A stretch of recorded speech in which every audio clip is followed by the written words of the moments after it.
Cricket balls are red, baseballs are white, American footballs are brown, and tennis balls are yellow. We don't even think about it really, but the story behind the tennis ball is actually quite interesting and even involves Sir David Attenborough. I know. Well, here's the tale. Tennis is widely known to be a French sport. It dates back to the 12th century when people used handmade balls, and it was then called tennis, which is the verb to hold in French. And people used some pretty wacky material to make the balls with: cork, wool, chalk, animal fur, and even human hair. A few centuries on, Germany got dead into the tennis too, but wanted to make a few modifications to the ball to make it a bit more effective. Around this time, an American chemist had just created something called vulcanized rubber. Out of that, people started developing air-filled rubber balls, which were properly bouncy, but either red or grey in colour. These were manufactured in Melton Mowbray. That's right, the home of the pork pie. One problem, the balls kept on breaking on impact with the racket. The call of "new balls please" seemingly coming over every other point. Step forward English lawyer and tennis enthusiast John Moyer Heathcote, who suggested balls be covered in flannel to stop them from degrading. And thus the modern-day tennis ball was born. But these were white or black, so how did they become yellow? Well, in 1967, the controller of BBC Two, one Sir David Attenborough, decided the corporation should show Wimbledon on colour TV. He got his wish, and it was wide into people's homes across the country. The only sticking point: the white balls were nearly impossible to see on the screen. So the International Tennis Federation, sensing an opportunity, started developing a new ball that would be visible even without the need for 4K LED displays. Not that anyone had that in the late 60s. After rigorous testing, they came up with the colour optic yellow and decided every ball be coated in that colour from there on in. And there you have it. Tennis balls are yellow, all because Sir David Attenborough wanted to watch Wimbledon from the comfort of his own front room. You could say the ITF aced it.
Good morning, welcome to Cheltenham, welcome to talkSPORT. If you've had your bet on Alan Brazil, just to put your mind at ease, he's arrived. He's sitting down, looking fresh as a daisy. Al, tell me you won some money yesterday. There's a chance, mate. Oh, what a scene set again. Cheltenham. It's magnificent, isn't it? Maybe the scene says pitch black, you tube. Oh, we can see out there. You all right, Al? I'm all right now. I'm here because Ed's driving. Dear, oh dear. What, throwing his arms around? Oh, he goes round roundabouts the wrong way. Was it? Man, you missed a bib, wasn't at the gate today, so we were all right. Did you get through the traffic today? On the way from Broadway? Yeah, but there's a sneaky way we're going now. All right. So, how are you?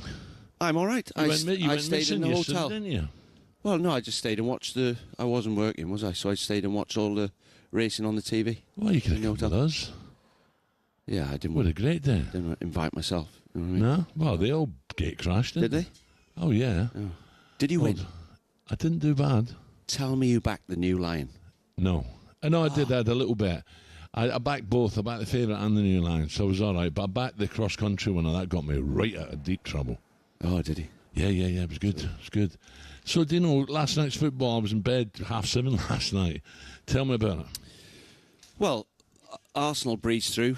They drew 2-2, but they were like 9-2. Declan Rice scored a great goal. Zinchenko comes inside left foot, top corner, great goal against his old club, which was nice for him because he's had a lot of injuries, hasn't he? But he's got his first goal for about 5 years, I think. Well, a long time, yes. But he's a good player, Zinchenko. No, he is good. He just doesn't play enough now. No, but they breezed through that one. Aston Villa 3-0, breezed through against Bruges. So they've got a game against PSG, Unai Emery's old team. So that's going to be a great game for Villa. Did I see Ollie put a bottle of champagne on ice there? Did Stoke win or something last night? Stoke got a win last night. Ollie, the producer. Leeds as well. Leeds beat Millwall. So some good games last night. What about the Villa then? Tell me, because Gabby's on later. Asensio scored again, Al. I mean, what an impact he's had. Rashford, another assist. He's doing well. Played all right, yeah. He played all right, yeah. He's made the goal again for Asensio, and another tap in. But they breezed past Bruges. So they're Villa in Wonderland, aren't they? Looking at PSG quarter-final. Unai Emery looked to put it right. So it's great for Villa. Yeah, but mind you, next games are good, aren't they? Oof. Oh, yeah. I mean, what did I tell you? Arsenal and Villa. By the way, what about Liverpool? Oh, I give you large yesterday. Did well he? Done. Dino. Yeah, absolutely. I thought Liverpool would at least get a draw. Oh, I was just looking at, they had 28 shots in Paris, and I thought no one's done that to Liverpool. Really good players being forced to give the ball away. McAllister, Gravenberch making mistakes, forced mistakes because of their pressing. So they're going to be a tough team to beat for Villa. It's the toughest draw, I'd say. Real Madrid last night, controversial. Atletico. Oh, the VAR penalty, on the penalty. Yeah. Did he double hit it? Alvarez, yeah. He's gone. So they're lucky, Real Madrid, aren't they? They always scrape through. They do. I said that on the way down. I said, how do they do it? They could win it again, honestly. Yeah. How did they do it? I bet he was going mental, the manager of Atleti on the line, Simeone. I bet he was going mad. Well, it went to pens, didn't it? And Alvarez missed his. Junior missed his penalty as well. I seen Bellingham consoling him, but it was drama because he went to VAR. When's that ever happened? VAR, a penalty shootout. So they're through. So they're going to be hard to beat as well. Madrid. Now Villa, as you heard from Dino, there cruised through to the first Champions League quarter-final over 40 years now. A good win over Club Brugge. A great night for Villa fans, who I'm sure celebrated into the night. But one of our resident Villa fans, Gabby Agbonlahor, he was celebrating. And I think Kane, the Villa fan, called up the Numpty Bar last night and told us all about Gab. I do want to talk about, I was in the Legends Lounge today, and guess who's walked in? Old Gabriel Agbonlahor, hasn't he? He's golden, hasn't he? Is he? Giving it the big spuds, was he? In the Legends Lounge? Yeah, in the Legends Lounge with Adil Ray from Lingo on OTV in the week. He's coming there, sat in the booth, and leather gloves and his peaky blinders hat on. And you know what? I'll just say this about Gabby, to be fair. I was born in 98, so he's one of my idols sort of growing up, like in the mid-2000s, in the early era. Yeah, he was a great player. He was a great player. He come today, and he had his phone out like a little 12-year-old child, singing the chants and enjoying the whole atmosphere. So it's a shout-out to Gabby, really. Obviously, his old band's been through a little bit recently, and I spoke to him today, and he said it's really lifted his spirits and that. So little Gabby Agbonlahor, because all the crowd there was chanting Ashley Young, John Carew, Alan Hutton. Well, I think it's a good job that Gabby gets his plaudits for talks. He looked like a proper fan there, enjoying everything. He is a proper fan. Gabby will join us, of course, this morning, 8 o'clock, if he makes it. He's starting to get the Villa now. You know, Dino, you know all about Villa, don't you? Yeah. Gabby, at one stage, I think Gabby's a bit shy, you know. Yeah, you know, when you go out, the fella there said he had his Peaky Blinder hat on. I think that's just a sort of keep away from people. He is Keeps shy. his head down. Yeah, I mean, I remember I think it was the World Cup. Gabby was over there. We were over I was doing the Wales games. He was doing loads of games. He wouldn't go on the underground on his own. Really? No. Oh dear. In the other tie, Arsenal got the job done against PSV in Champions League heritage. Real Madrid beat the neighbour Atletico on penalties. What about it? The Gunners now, Arsenal, Real Madrid, that's hard. In fact, both hard, isn't it? Villa as well. I think Arsenal have got a good chance of winning the Champions League. I do. Even without a striker? Well, by the time the final comes round, only because defensively, I know they let a couple in last night, but they had a weakened team. When they've got the full team out, back four, they've only let 24 goals in the league. So they can keep a clean sheet against anybody. Yeah. So if they can scrape through the next couple of rounds, by the time the final comes round, all the big hitters will be fit again. So they'll have a bit of ammunition. You think so? You think they can get through the next leg? Well, when they were all fit, when he had Jesus fit and Saka was fit, Yeah. and But they've got to be coming back, surely. yeah, well, they'll be fit soon. So they were like, say, unstoppable. They've lost a few, but and you've mentioned it. It's only because Liverpool have only lost one game. They're still up there. Yeah. But Liverpool are like they're like the new lion, aren't they? Finishing yesterday, Liverpool just keep going. Yeah. Talking about racing, what a day of racing it was yesterday. Heavy favourites Ballyburn never jumped a twig.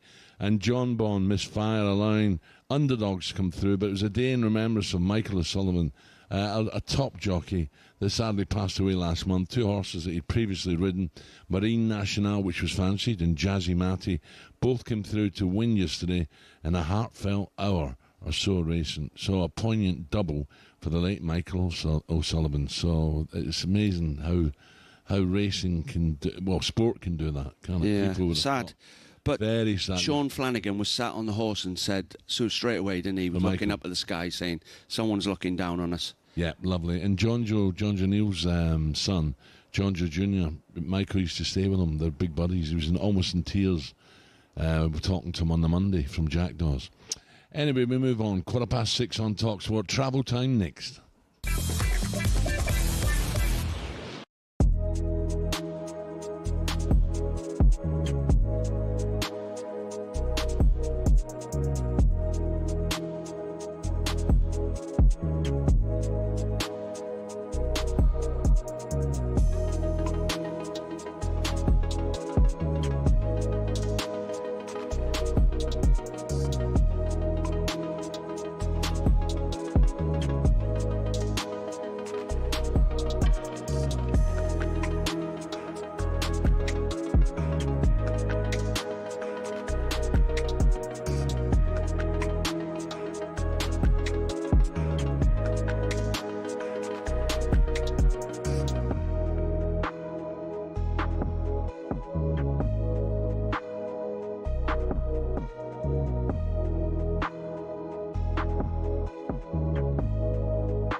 Can they prove that City's breaches caused that loss? How much did the Eric Ten Hag venture cost Manchester United?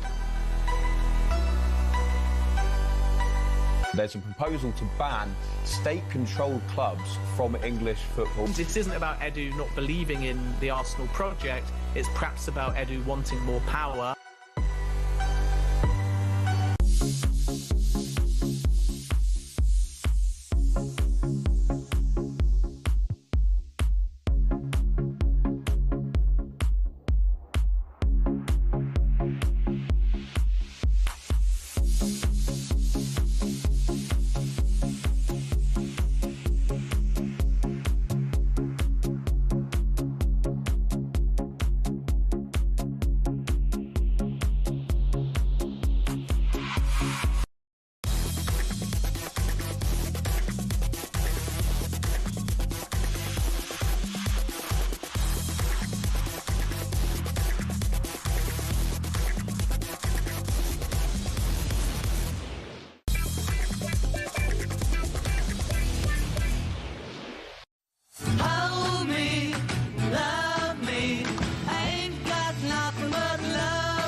Good morning, 6:20, Thursday of Cheltenham. talkSPORT breakfast with Dino.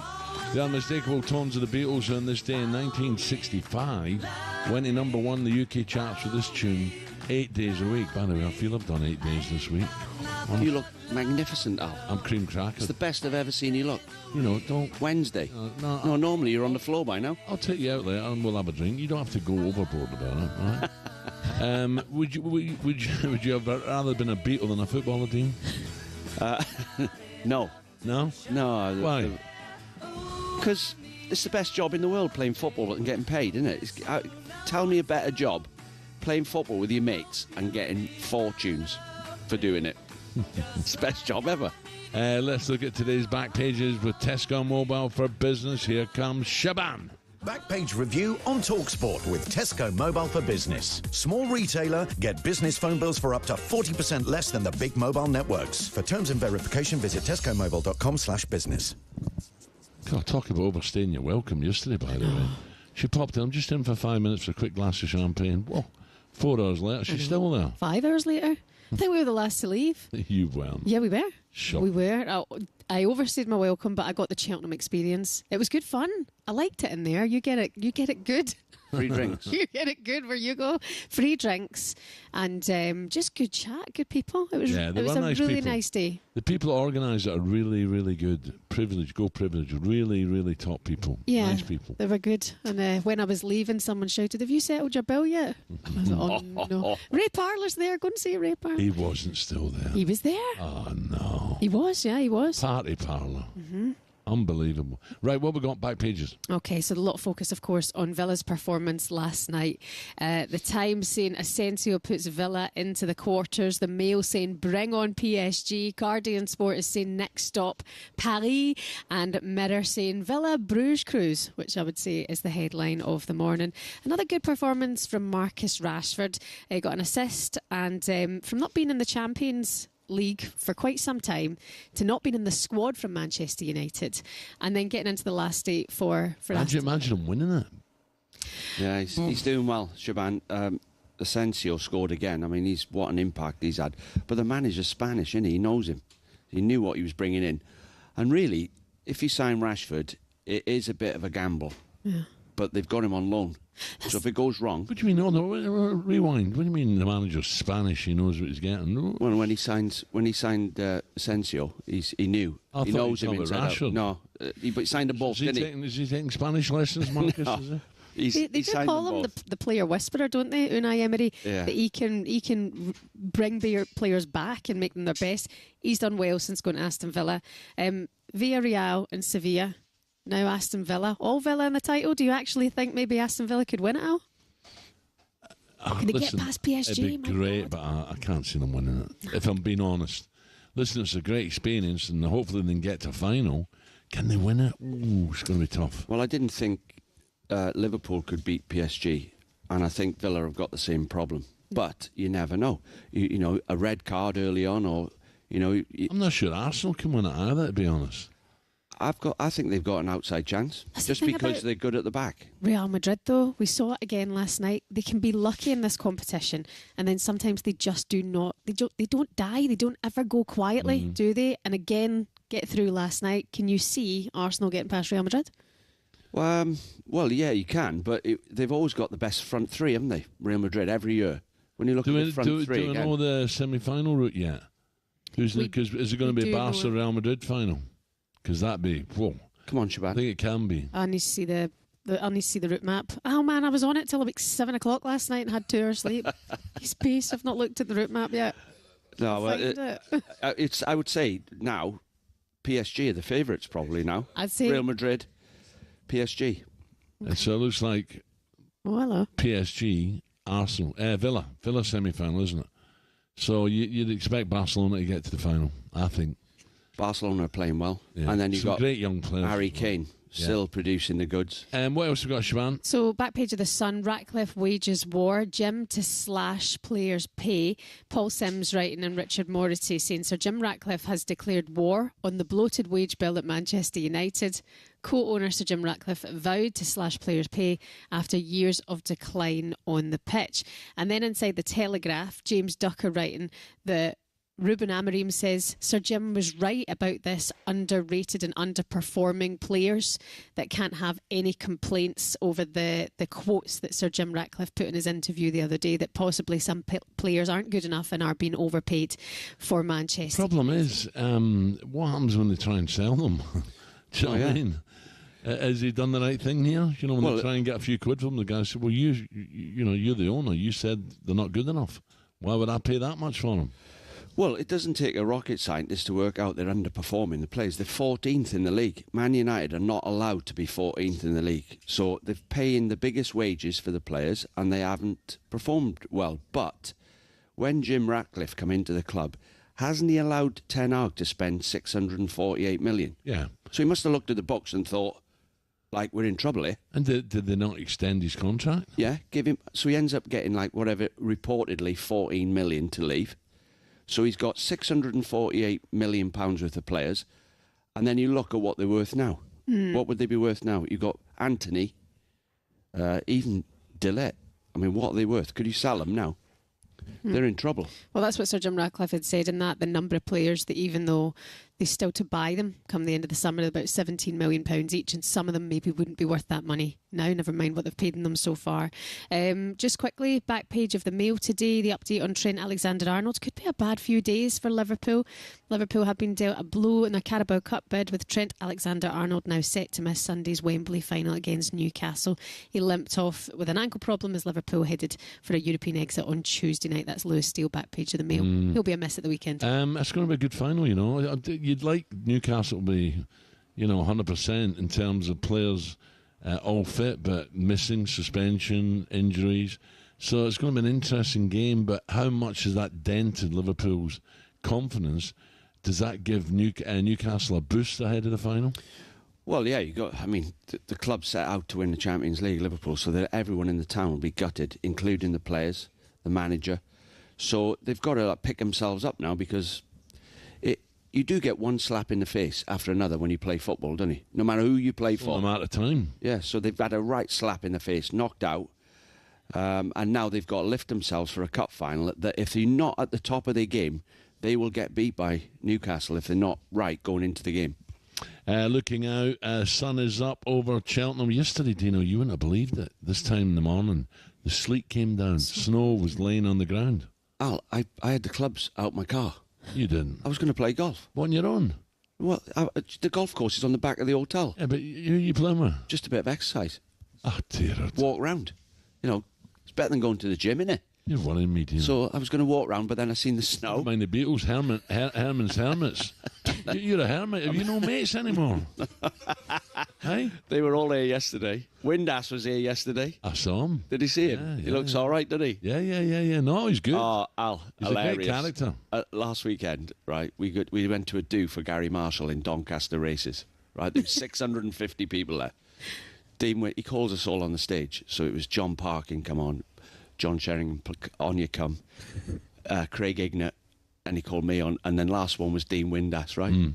He's walked on the stage, he's covered himself in false fake tan, he's got his green Calvin Klein underpants on, so he's walked on the stage as if he's got dementia, you know, like Joe, like...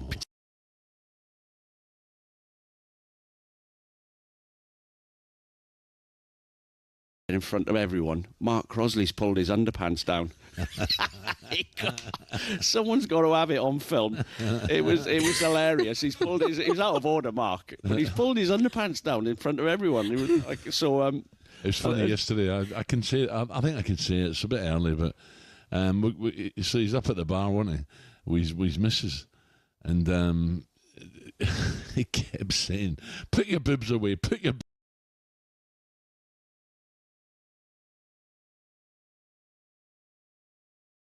Oh my God! It was so funny. Right, Shaban, we're back in a tick with that.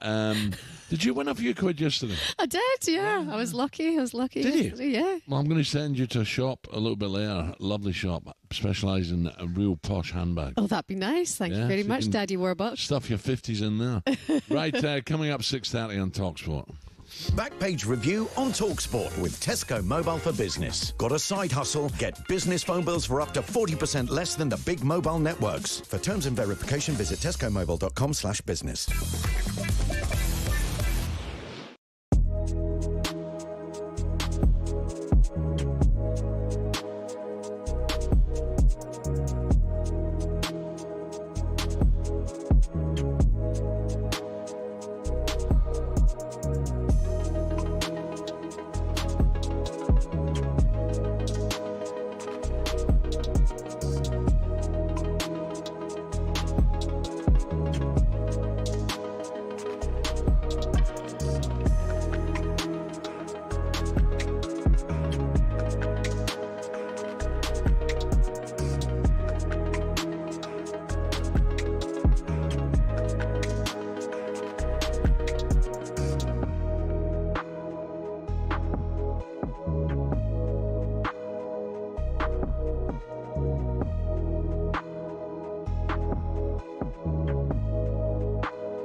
It's not often you associate fan power with Chelsea Football Club, but one of the shining examples of it lies with a group called the Chelsea Pitch Owners. And they've proved to be the thorn in the side of owners past and present who've been dead set on moving stadiums to a larger, more lucrative piece of land. Essentially, the supporters group holds the freehold to the land on which Stamford Bridge sits. Former owner Ken Bates set it up at a time where some unruly property developers tried to evict the club from their ground. In order to prevent this, he established the CPO as a company that owned the pitch and offered the fans the chance to buy a share for £100. As well as that, they also own the rights to the name Chelsea Football Club, so if any owner wants to take them elsewhere, they can't be called Chelsea without the approval from the CPO. Now, in 2011, Roman Abramovich tried and failed to move them away from Stamford Bridge, and this has set a precedent for Todd Bowley and the current power brokers at Chelsea. They know any plan which involves moving from Stamford Bridge will require CPO approval from the now 13,000 fans who own it. There are fans who are concerned that if they stay at the bridge, they'll be left behind their domestic and European rivals who are moving to more commercially successful stadiums.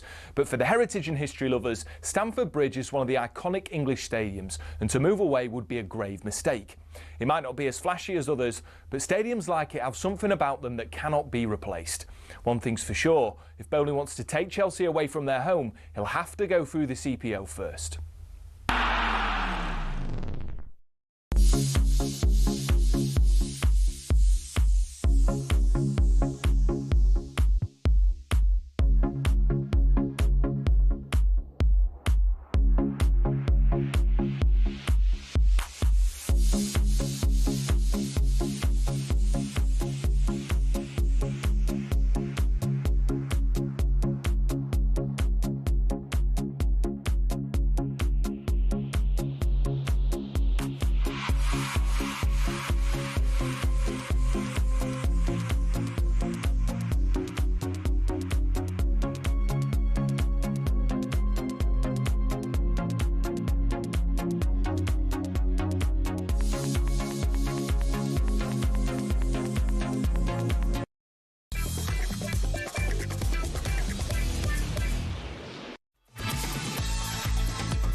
Good morning, 25 minutes to 7 o'clock, day 3 at Cheltenham. Blue skies, a little bit of cloud about, and a little drizzle today, so the ground again will be perfect. It won't be heavy, it won't be too firm, it's going to be perfect. This is talkSPORT Breakfast with Arnold Clark Rewards Week. Choose from 3 rewards when you buy a car today. I had a problem yesterday, getting him Gower bib. Oh dear, honestly. What, steward? You're not falling out with stewards again? Yeah, but this guy, you just wanted a left foot volume. I mean, he was causing chaos. But today, just waved us all through. Lovely. Easy. What, Jobsworth? Oh, shocking. Can you remember the Jobsworth at Goodwood, when we went to Goodwood and Ed come to pick us up in the car park? Remember that, Ed? Alan was trying to get in the car. Remember? And the bloke wouldn't let him. He wanted to take the shortcut up the bank, and the bloke was stopping. You remember? Wouldn't open the gate. That happens all the time. It's a joke. And Alan, he got in the car. And he said, to Ed, "You're right, Alan. You're right." Careful. He said, "I've had a great life." He said, "I've had 2 lives. So, if it ends tomorrow, I can only say well done to myself." So, yesterday, Dino, a punter won 55 grand off a £5 wonder bet on day 1, including Django Bay and 3 unlikely runners-up. 55 grand. Lovely, eh? Magnificent. Yeah. Yes. Brilliant. Now, since letters of complaint against Rupert Bell's useless tips have got out of hand now, there was a demonstration outside in Broadway. Placards, Rupert out, Rupert out, Rupert out. Oh, terrible. I seen him last night in the hotel wandering round.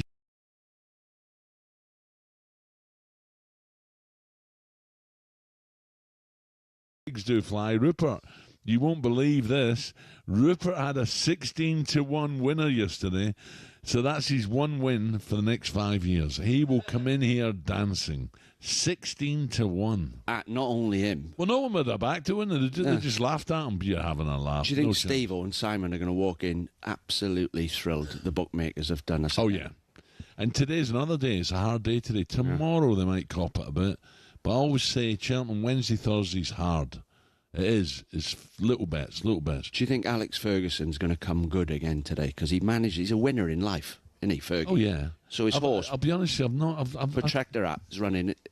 big chance. It's got a chance, hasn't it? Big chance. Problem is, Dino, but you do this show, then you go down and you do, whatever, you got to mingle and pictures and tell a few stories. You don't have a chance to study form. Before you know it, the race is off again. Then people want to talk to you, and the next race is off. So it's pointless having a bet, to be honest. Do you know what, though, Al? I watch you.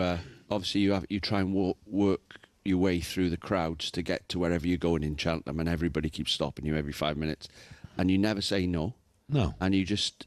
I think that's why everybody likes you. You deal with the public well. Yeah, some people... Well, you have to, crikey. Yeah. You know, they're your listeners. They watch you play football. Yeah. Why would you blank people? No, I like know. that? They're nice people. My dad said that to me once when I was younger. Never refuse to sign anybody's autograph, because that person will never forget it. And he'll remember it forever. So, as well as Rupert, we've been getting tips from, let me get this right, AI, artificial intelligence. On Tuesday, AI got off to a flyer by predicting the winner of the National Hunt Chase Challenge Cup on Tuesday. Lucky. And yesterday, the technology won again. What? As the New Line finished first in the novice. You tipped the New Line, Dino, didn't you? I had a double with PSG as well. And obviously Pat, who was the producer with Ollie last year, he's doing his little... side string job of doing shows for YouTube for talkSPORT. So I'd done a racing show with him, and he gave me the background to the New Line. It was the Skeltons got it, didn't they? JP bought it off the lad who sold his old string of horses. Yeah, he bought one, didn't he? He kept one, yeah. Yeah. And it won. I think Pat's mum's from Suffolk, isn't she? Is she? Yeah. Suffolk lady. D'Angelo, his surname. Oh, is his dad Italian? D'Angelo, you won't see him with any pretty girls about. You're talking to him 1 minute, then he's off. No, he's got a girlfriend now. Unbelievable. Oh, has he? Oh, he's sorry, changed. Pat. Changed man. So, sorry, Pat. Today's tip from AI is Fergie sauce and the Ryanair cheese protector that, so make sure you pay attention to that, Pat. Football now. Real Madrid have booked a Champions League quarter-final tie against Arsenal after edging through against City rivals Atletico on penalties. Conor Gallagher scored the only goal of the 120 minutes and became the first ever Englishman to score in a Madrid derby. And there was controversy. That can't be right, can it? The first Englishman to score in a Madrid derby? Surely not. Great goal, by the way. That was typical Conor Gallagher. Yeah, he's got involved nearly from the kick-off, first minute. He's made a run from his own half, and he just kept going, and got on the end of a cross. A little deflection, but he got himself in the 6-yard box, slid it in. He's done well, hasn't he, Conor Gallagher? Very well. Controversy, though, in the shootout, as Alvarez's converted penalty was adjudged to have been a double kick. So he slipped, didn't he? Do you know? We've all done it when his standing foot goes into the ball. So as Alvarez has gone up, his standing foot slipped a little bit, and then his right foot hit the ball, but it went over his left foot and got like a... so they had a VAR on it. Harsh. Called it back. John is now promoted Spanish football expert, John Hernandez. John, a very good morning. Morning, John. Good morning. How are you? Very well, John. John, what about this penalty, the Alvarez? Were you angry, or was it the correct decision to disallow the penalty?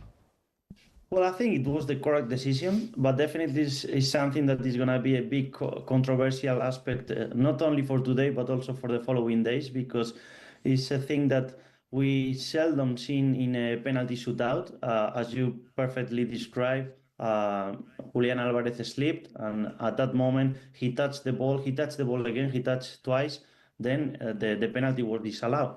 But it was an extremely important penalty at that time, because obviously Atletico Madrid was down in the shootout, and at the end they lost for 4-3.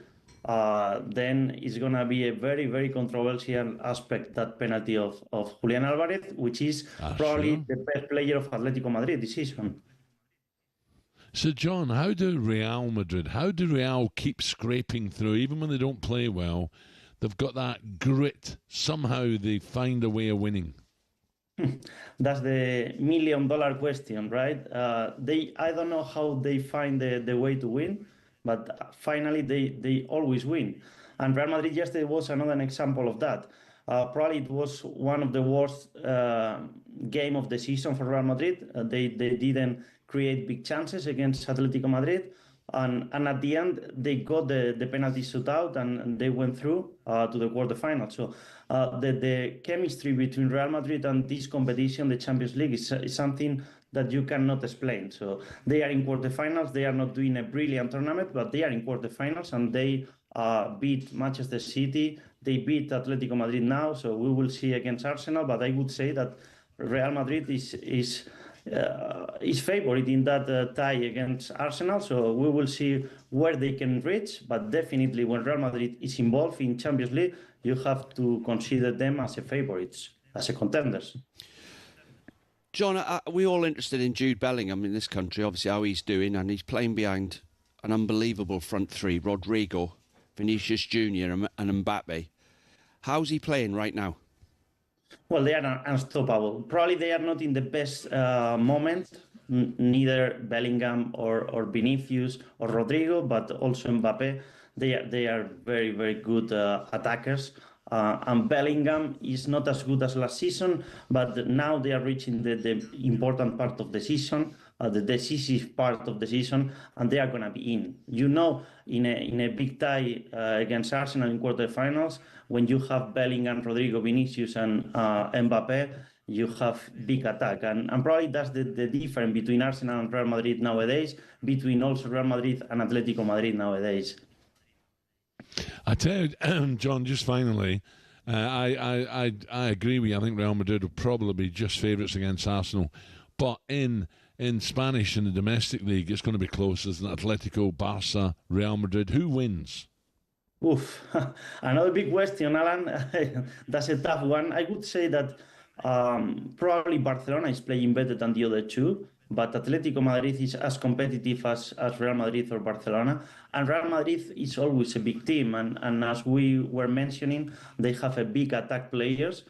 So when you have that attacking players, you are always a big contender. So I would say if I have to bet Barcelona, but they are not big contenders. It's going to be really, really close until the end of the season. That's for sure.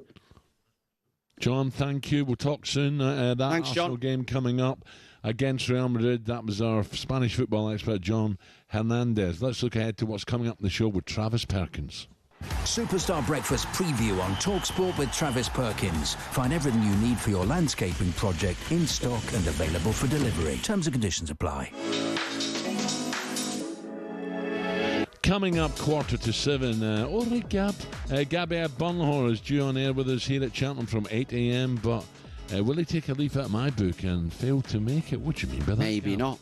Yeah, but he ain't making the 6 o'clock show. He said he's on in the morning. There's absolutely no chance. He's on live from Cheltenham, so he's got to make his way down there somehow. Well, I left him about half an hour ago, and he said I ain't making the can we get a talkSPORT bet on Gabby to make the morning show? Shout, not bad. Shout that. What odds would you give? 28-1. Oh, Gabby's been on the lash. Kane, the Villa fan, said in the sports bar last night, no chance. Gabby won't make it. We shall see. Former Arsenal keeper Jens Lehmann will be sharing his memories of playing in the Champions League final and discussing whether the Gunners can get past the reigning champions in the quarterfinals. Plus, we're joined again right here by 31-time Cheltenham Festival race winner Sir A.P. McCoy. He told me, he said, forget the bumper yesterday, Alan. It's too difficult. Because I was told Copacabana each way. But he said, no, you're mad. You don't know there's so many unexposed horses. Don't have a bet in it. And he was correct. Ruby Walsh said the same. He hated riding in it. Yeah. There's too much traffic. But Tony said he went clear coming up the straight and won. He thought it was a certainty. And something 51 shot come past him whoop, and beat him. So yeah, I should have listened to him. That was our look ahead with Travis Perkins. Just gone 7:15. Superstar Breakfast preview on talkSPORT with Travis Perkins. Join the club and get low trade prices. Find out more at travisperkins.co.uk or download the app.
not just her, but the whole squad are underperforming. I've been there, I've been that statistic. I think it's something like 1 million girls in the UK drop out of sport every year.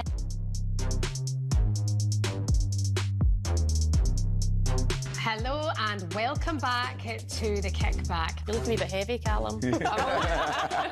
Wait, that? Oh, you've come in to sort her hair.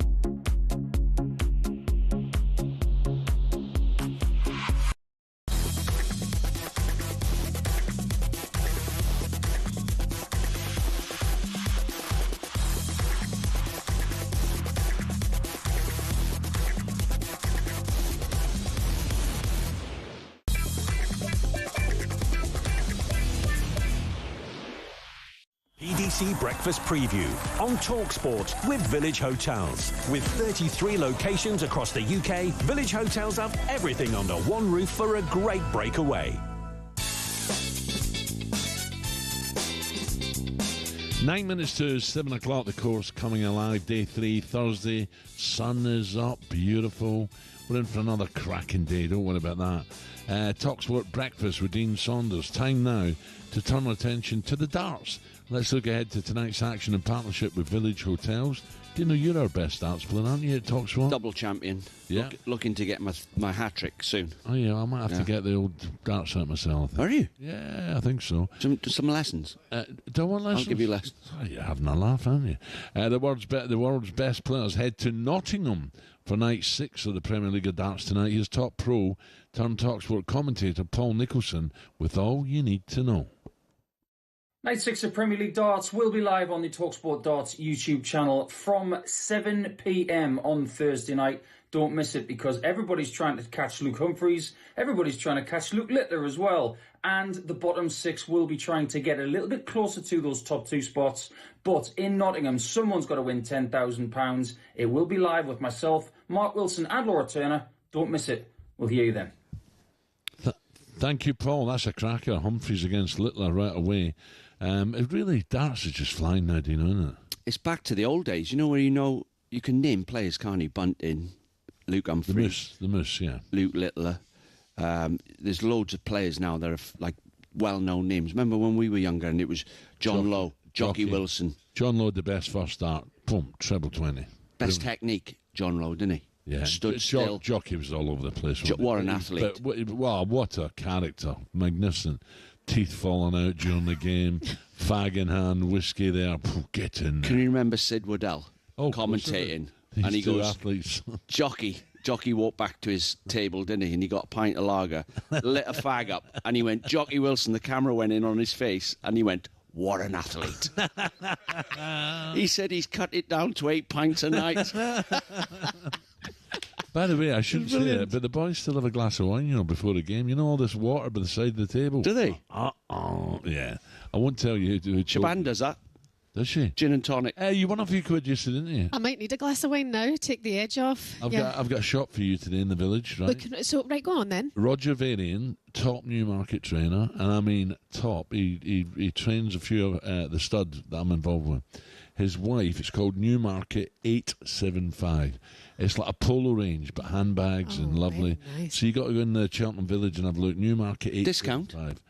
Yeah, if she says I regularly fall out while in Brazil, then you get one. Yeah. Can you give me some money, please? You're wedged up. You've got them, I thought you made a few then quid. I spent it like in Egypt, but it was good fun. We go again today. Right, what you got? Yeah, well, yesterday not only was it a brilliant day at the races, but it was Style Wednesday, which I've been meaning to ask you. Is Jill still picking out your outfits? What are you trying to say? No. She helps me. She helps me get my trousers on and stuff like that. Yes. She's so lucky. Is that what happens? Well, I woke up this morning. Hugo was on my chest. I'm like, get off. Sure, look at the time. Quick, get up. And she helped you get your trousers? Of course she does. Here he is. Here he is. Oh, 16-1 shot. Here Aston he Villa. is. He's got the scarf. Rupert's coming. I'll tell you what, I can't believe it. 16-1. We'll talk to Rupert later about that. What we got, Siobhan? Well, Rupert, well dressed for the races. Yesterday was Style Wednesday, and we've been out speaking to a number of talkSPORT listeners who want to give Alan Brazil a glow up.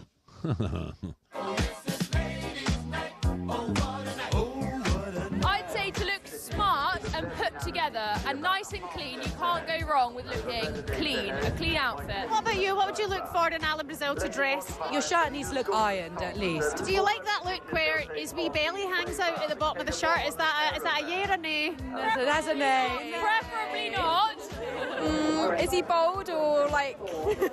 He's got a bit of hair, and I would say he's big boned.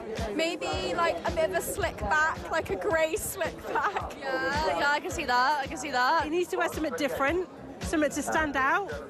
Bit of colour. Like a peacock? Yeah, why not? Yeah. Peacocks are proud, aren't they? Go to Turkey, get the hair transplant. You can do it, Alan. You are amazing. You're beautiful. You can do it.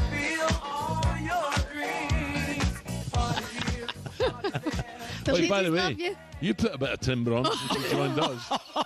Oh, that's below the belt. So don't you give me that. Give me the money. Give me the money. I'm going to the shops.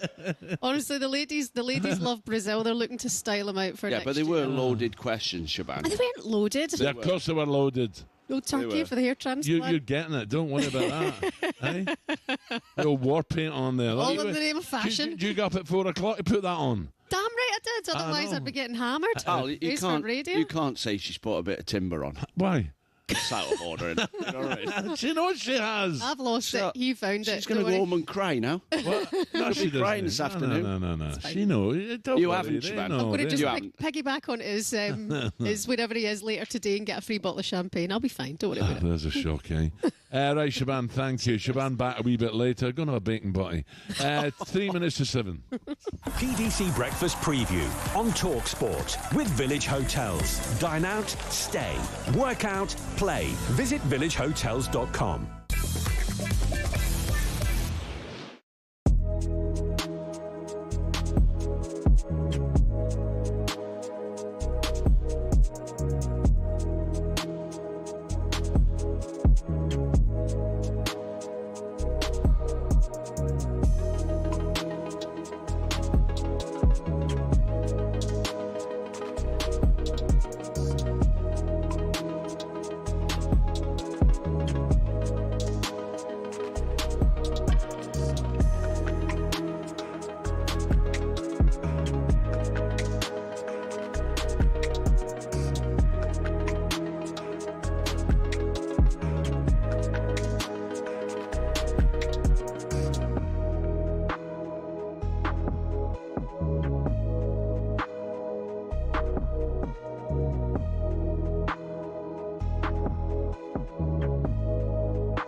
Shin pads are a footballer's best friend, even if players like Jack Grealish do wear such small ones you can barely even see them. But what's the story with shin pads, and are there any rules on how big they should be? It all started with cricket, actually. Cricketers had been wearing shin pads since the 1700s. They'd been introduced not for leg protection, but instead to give batters a strategic advantage. The idea was that batters could put their leg pads in front of the wicket if they missed the ball, preventing them from being bowled out. Obviously, that all changed when the LBW rule came in, but that was the theory behind them. It was thanks to this guy that shin protection made its way over to football. Meet Samuel Widdowson. He was a cricketer and a footballer. He played for Nottingham Forest back in the late 1800s, and he wanted a way to protect his legs from nasty tackles. Apparently, he'd broken his leg in a match against Sheffield United in 1874 and wanted to stop it from happening again. Naturally, his mind drifted to his other favourite sport, where players had been wearing these pads. Story goes, Widdowson cut up his cricket pads, sewed them into his socks and popped them on before taking to the footy pitch. Ta-da! Shin pads. Like all great genius inventors, everyone took the mickey at first. To be fair, he probably looked quite stupid running around with these on. But it's thought his whole Nottingham Forest team then began wearing them from 1887, and the first known use of them in a match was in 1894, in a match between Newcastle and the then Woolwich Arsenal. Eventually, FIFA clocked on that this protection was pretty important for footballers. Multiple studies have shown wearing shin pads clearly reduces the risk of players getting lower leg injuries. And so, in 1990, basically 100 years after Widdowson first put them on, shin pads were made compulsory. It became a part of Law 4 of IFAB. That's the body responsible for setting the laws of the game internationally. But the law doesn't actually specify anything about measurements of shin pads. It just says pads must be made of a suitable material and be of an appropriate size to provide reasonable protection. It's really vague, and players can get away with a lot. A lot of grassroots clubs are choosing to ban micro shin pads for obvious reasons, though, especially after a 15-year-old player from Penistone Church broke his leg while wearing them. Still no change from IFAB, though. That's why Grealish and co can still get away with these ones, which are no bigger than a credit card and which seem to offer little to no protection whatsoever.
Tell you what, Al, characters in the room again today. John Jensen's back. Yeah.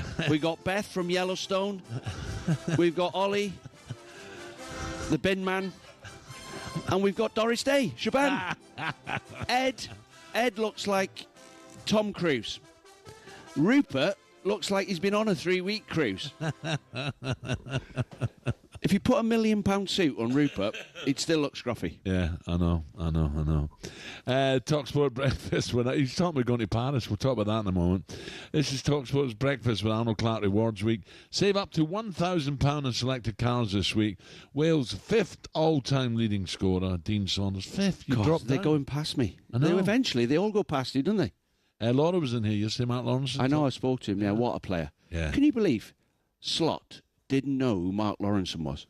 Yeah, I mean... Was that a wind-up? I nearly mentioned it to Laura, but I just... you must know who he is. Him and Jockey Hansen were brilliant at the back. And at Brighton, he was a hell of a player as well.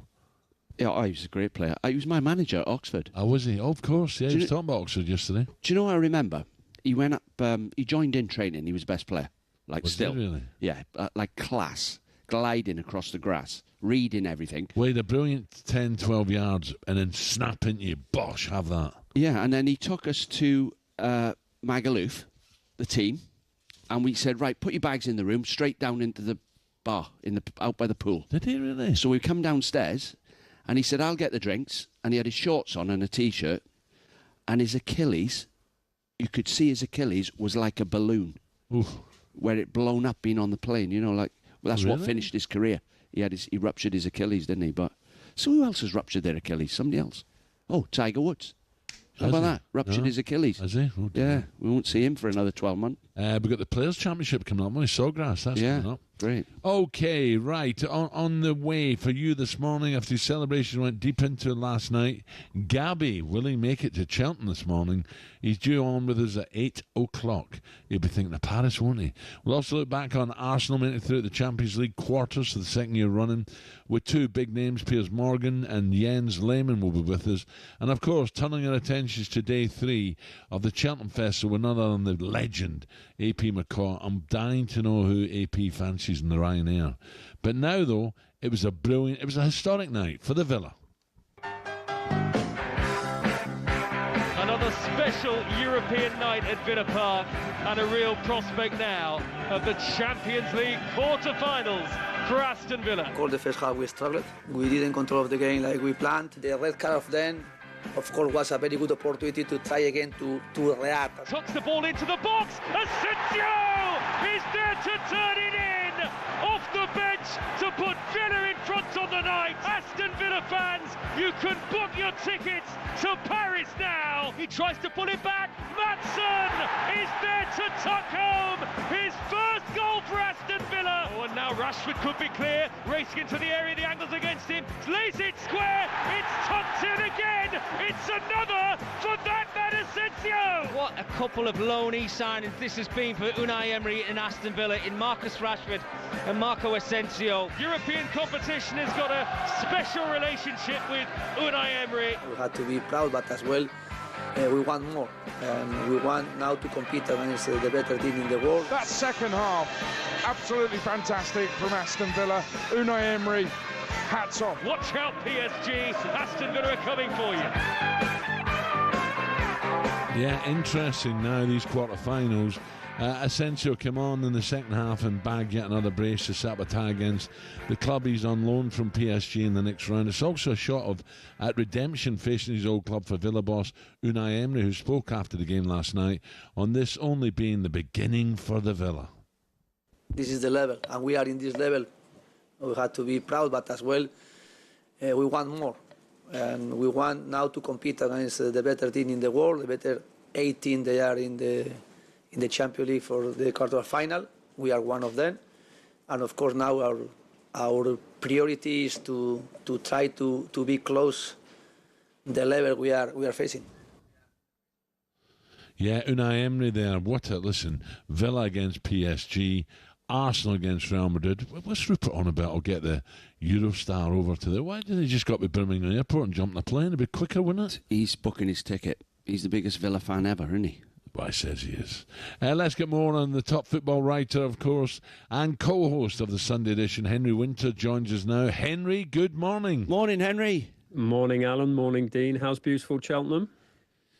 The sun Lovely. is shining now. It was a bit grey and dull earlier, but the sun is out. There was a beautiful Bella Luna this morning as we drove in as well. We had a bit of snow yesterday, Henry. Beautiful. Day 3, and few we're still winners, alive. few losers. Yeah, we're still alive. Henry, Villa, PSG, Arsenal, Real Madrid. Brilliant. It don't get much bigger than that. Well, it's fantastic. I mean, just the whole draw. I mean, it's extraordinary. I mean, you've just been mentioning Unai Emery, Marco Asensio, as you say, he's going back. I actually quite like the UEFA rule that they allow lone players to play. They effectively trust them, and it's not influencing the team selection of another team. But you look at that understanding, you've just been talking about it. Your commentary was fantastic on it. Just talking about that combination between Marcus Rashford and Marco Asensio. What a combination, those two. I mean, Rashford's got, 4 assists so far, and Asensio's got, 5 goals in, 5, 6 goals. I mean, they've been inspired signings in January. Can you imagine Marcus winning it?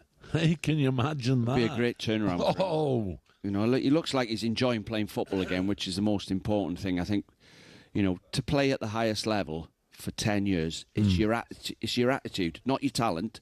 It's your attitude that keeps you producing 7 out of 10. So he's doing well at the moment. Henry, I don't want to take anything away from... Let's start with Villa and PSG.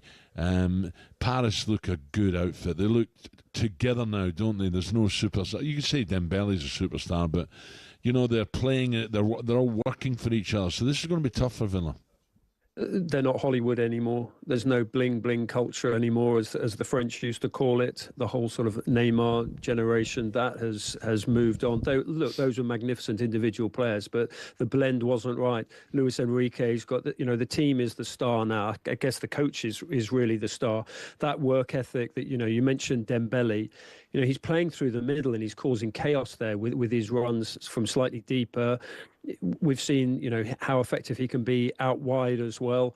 But they've got Barcola out there. They've got Kvaratskhelia out there. They've recruited well as promoted these fantastically hungry young kids. Yeah, I think the Carlos Vela, how would you say his name, Henry? I'll give you another go at that. Dean, I had a long run up on that. I had a Michael Holding run on that. Kvaratskhelia. What a player he is, though. What a player. And I mean, last week against Liverpool, they brought 2 wingers on, and they were better than the ones they had on there. All of them reminded me of Salah. And then Dembele's playing with confidence. And I've never seen a team do that to Liverpool, where Liverpool just couldn't keep the ball. And so Dean, they that midfield worked as the well. socks off. Yeah, midfield's very good. 3 midfield players, brilliant.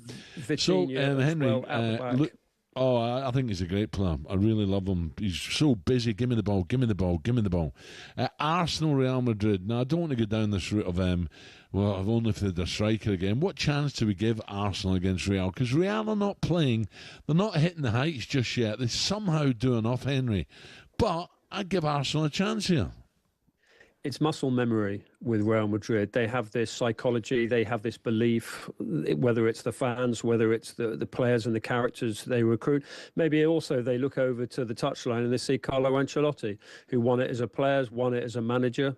I mean, he's quite a sort of modest, humble guy, and actually he should be heralded as one of the greatest managers of all time, one of the greatest footballing figures of all time.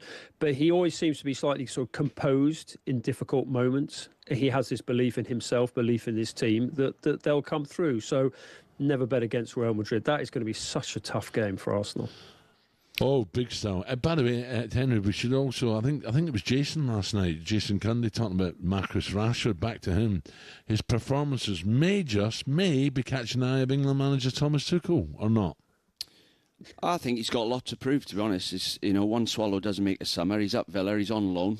I think Villa have done the right thing loaning him, not paying a transfer fee, because if you're honest, would you spend 70 million on Marcus Rashford and guarantee he's going to play well every week? I've seen too much evidence that he comes and goes. So hopefully at Villa, he's playing in a good team with good players who are confident. Yeah. It's making a difference to him. Henry, I must just ask you as well, last night, so Alvarez stepped up for the Atleti and slipped when he took it. The ball flew in the roof of the net, but VAR said no, cancel it.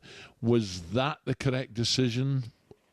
Just on Rashford quickly, it would be 40 million, and clearly he's playing with a smile on his face, and that's what makes Rashford tick. Yeah, it was I don't think anyone, Alan, to your point, I don't think anyone actually in the stadium particularly noticed it. And then it was, I don't think VAR or the referee noticed it, the double kick. So, yeah, is that what VAR is there for? I suppose Real Madrid will say yes, but it just seemed a little bit harsh.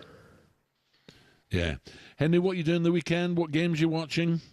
Wembley for the final, and then obviously the programme as well. But, I mean, there's so much good football. Wherever you look, EFL, Premier League, Europe, I mean, we're really being royally treated at the moment. Big win for Leeds as well. They needed that, didn't they, in the EFL? Yeah. Henry, just going back to the Arsenal-Real Madrid game, what a game that's going to be. If you think about it, they've got Rodrigo, Vinicius Jr. and Mbappe with Bellingham. Modric is in the team at the minute as well. Against Arsenal's back four, which would be Gabriel, Saliba. He could play Ben White at right back, Zinchenko, Thomas Partey and Rice in front, can you keep a clean sheet against Real Madrid with that back six? I think they can. Arsenal. It's the other end, they got the issues. Yeah, I agree. I mean, one of the best goalkeepers in the Premier League this season has been David Raya, not simply with his feet, but some of his shot stopping. You know, we saw that at the weekend at Old Trafford. So absolutely, they'll be put under pressure. But it's the relentlessness of Real Madrid. They just don't stop individually and collectively. And it is a tall order for Arsenal, but it's really the most important thing they've got to play for. Yeah. Henry, brilliant. Listen, have a great day today. Enjoy the racing and, of course, the football tonight. That was top football writer and co-host, of course, of the Sunday edition, Henry Winter. Right, 7:15.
You seem to have been running around upsetting people, Spencer, you treacherous little hound. Boom! Like that. That's where he was getting stuck. Hits him on the ropes, 30 seconds to go.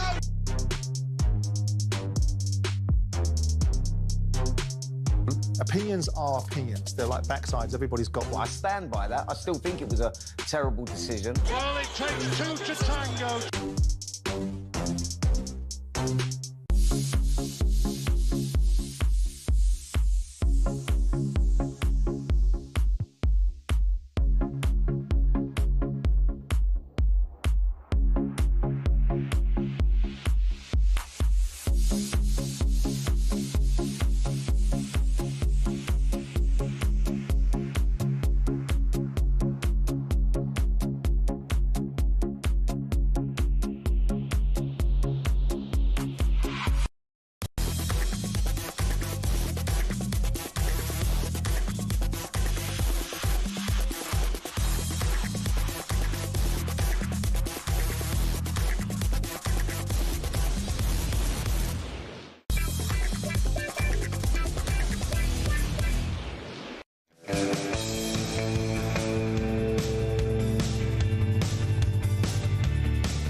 Good morning. Coming up 7:20.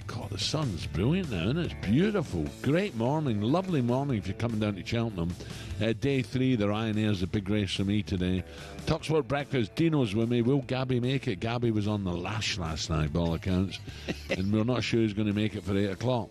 Yesterday, 6-time Premier League winner with Manchester United, Nicky Butt, joined the boys. And he claims that current skipper Bruno Fernandes wouldn't have lasted a single day in the United teams under Sir Alex. What about this?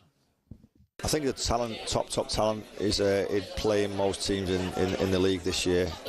He scores goals. He's always a standout player for the football club. However, I think the thing that gets people's backs up is some of his actions on the pitch towards his teammates, towards the referee, towards the fans. He wouldn't have lasted a day in our training. He wouldn't have. There you go. Now, he's right. And I was just going to say, I know exactly what he's talking about. We've both played football, right? If one of your teammates, like you don't pass them the ball and they start waving their arms around, I would go up to him and say, "You do that to me again in front of the crowd. Me and you are fighting at half time." You would say that. I'd probably lose. But I ain't letting anybody do that. You were looking up to him, were you? Well, I don't care. It's the dog in the fight, not the size of the dog, Al. By the way, you called me a dwarf again. I'm just squaring over it. There's a real dwarf there, look.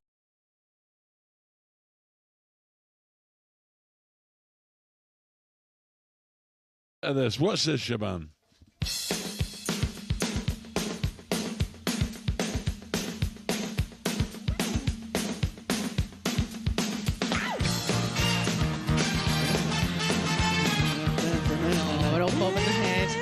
Katrina and the Waves, is it? Correct.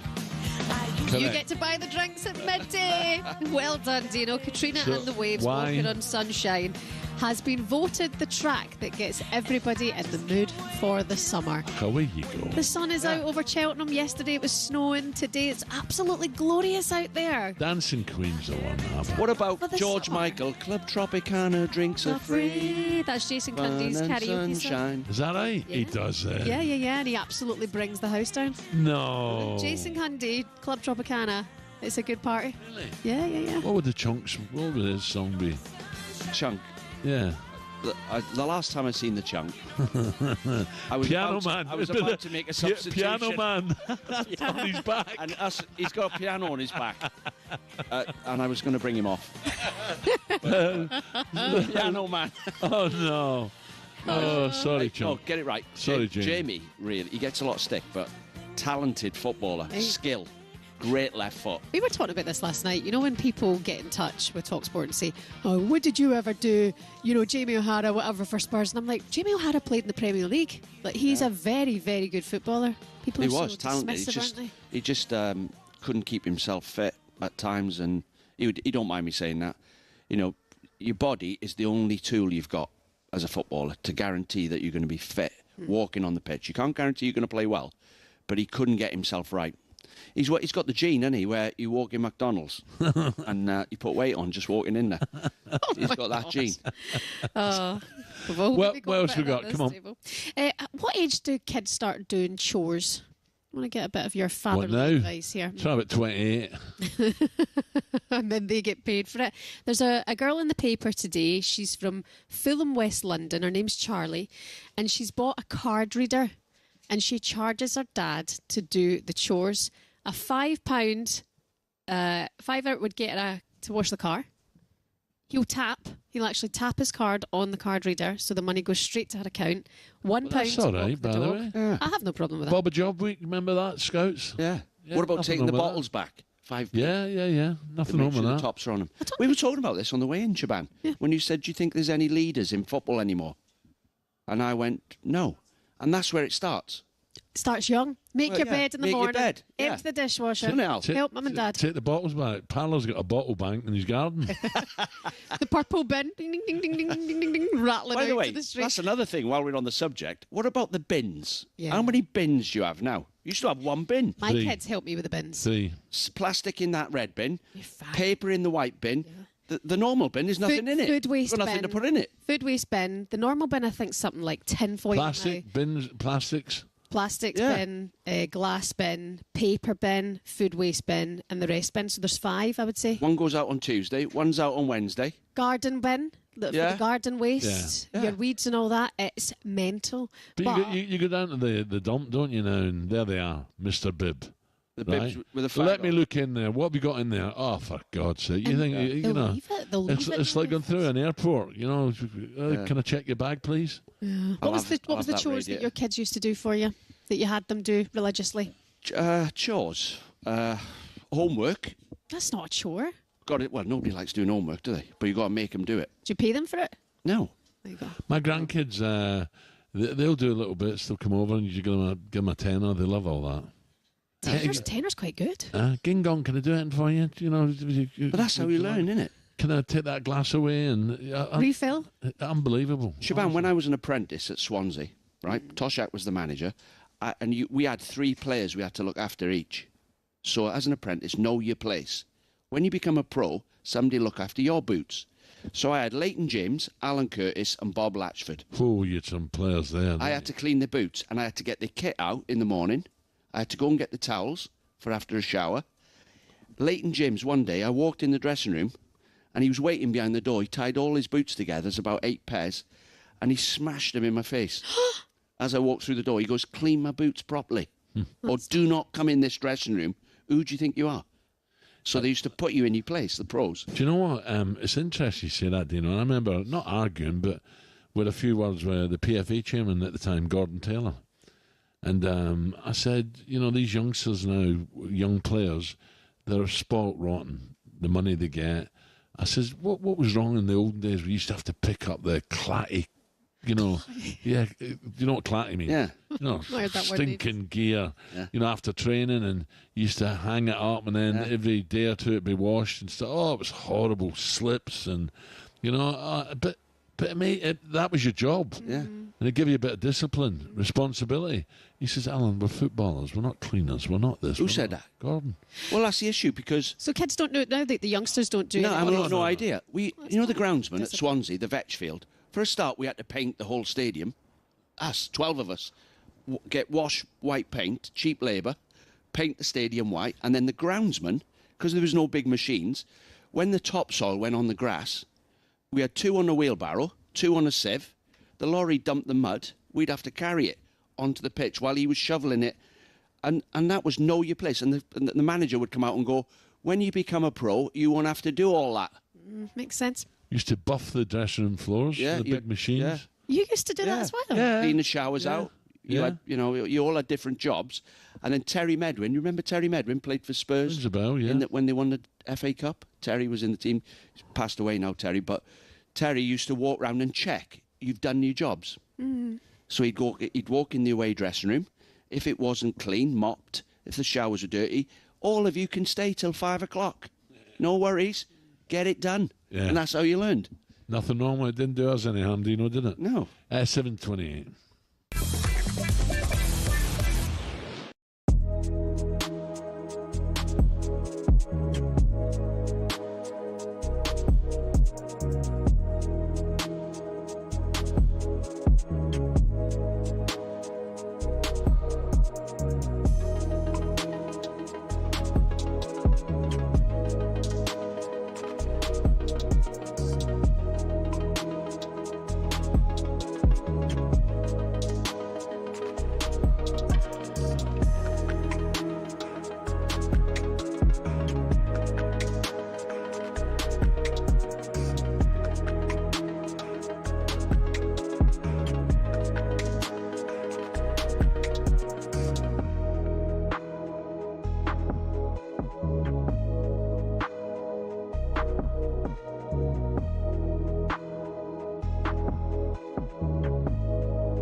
In the Champions League, an immaculate night for the English side. Arsenal set up the ultimate test against Real Madrid. Mikel Arteta explained what's key to them having any chance of getting past the 15-time champions. You have to be at your best when it comes to that. For the 2 games for every minute, don't give anything away because they're going to take it, creating an unbelievable atmosphere when we have the opportunity to play at home. That is crucial. A tasty tie set up against Unai Emery's former side PSG for Aston Villa. We want more. And we want now to compete against the better team in the world, the better 18 they are in the Champions League for the quarter-final. We are one of them. Europa League tonight, and Ange Postecoglou takes charge of his biggest Spurs game so far. He was asked if he regrets saying he always wins a trophy in his second year. People have sort of used it for their own purposes in suggesting I'm making a bold claim, but I wasn't. I was stating a fact. Now, if that doesn't happen this year, then I can't say that anymore. If I'm asked next year, can I? Most of the conversation ahead of Man United's second leg against Real Sociedad has been about their new stadium, but one man isn't bothered, and he's the United boss, Ruben Amorim. It's an amazing stadium, like should be, but it's in the future, 5 years from now. Yeah, chances are United will be in the Championship, having gone through 5 more managers by then. Listen to that one from 8 p.m. on talkSPORT, and we'll keep you updated on Chelsea's Europa Conference League second leg against Copenhagen too.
Okay, the sun is shining, day 3, the Ryanair's the big one, 7:34.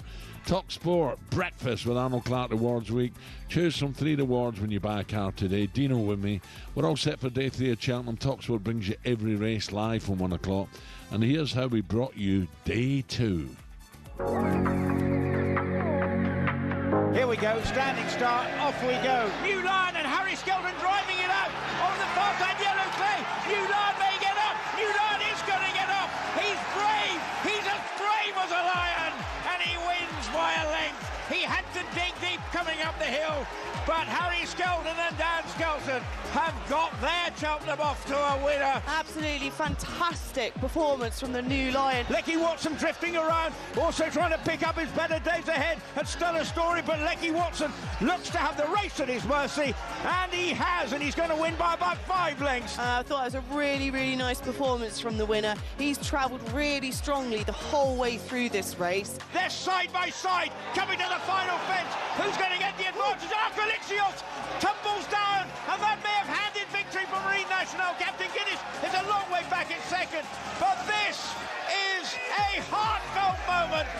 2 years ago, it was Michael O'Sullivan stayed on this horse. Sadly died early this year, but John Bond's run on to be second, but it's all about Marine National. Oh, brilliant, Dave. It's hard to pick winners yesterday, but Brazil managed to pick a big one. Get in there. And of course, Rupert, no, put your hands down, Rupert. I'm coming to you in a moment. Lizzie, great day yesterday, wasn't it? Yeah, it was really good. You know, it was a very emotional day, I thought, with the 2 Michael O'Sullivan related winners yesterday, and I think that it was just remarkable that both of the horses that he had his Cheltenham Festival double on went and won again on the same afternoon 2 years later.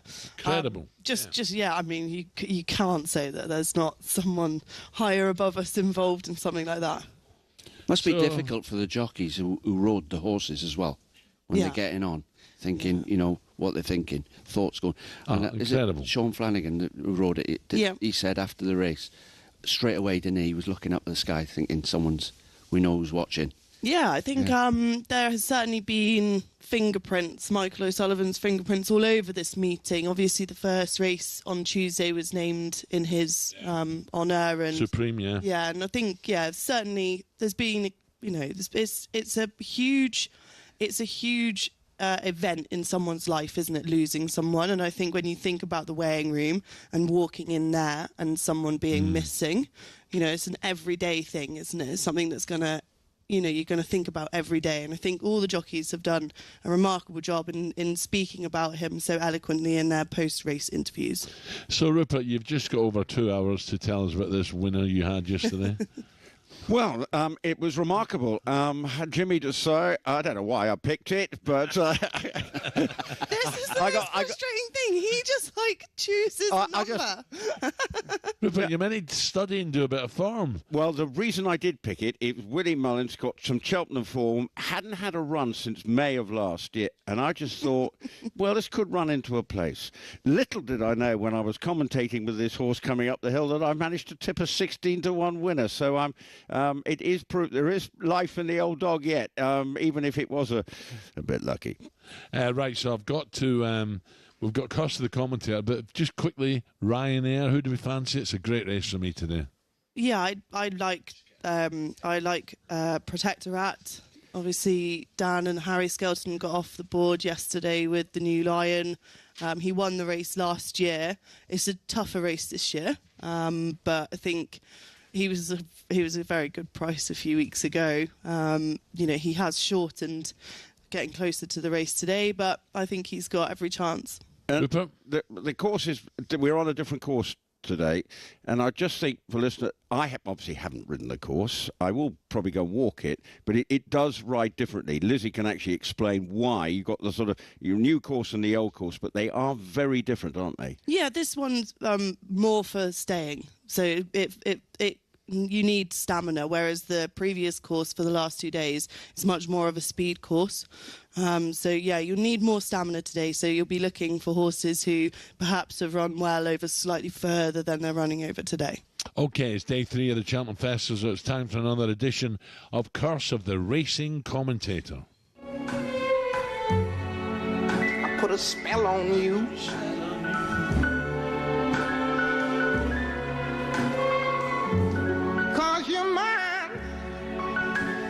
It's a bit depressing, isn't it? We've got to change the music.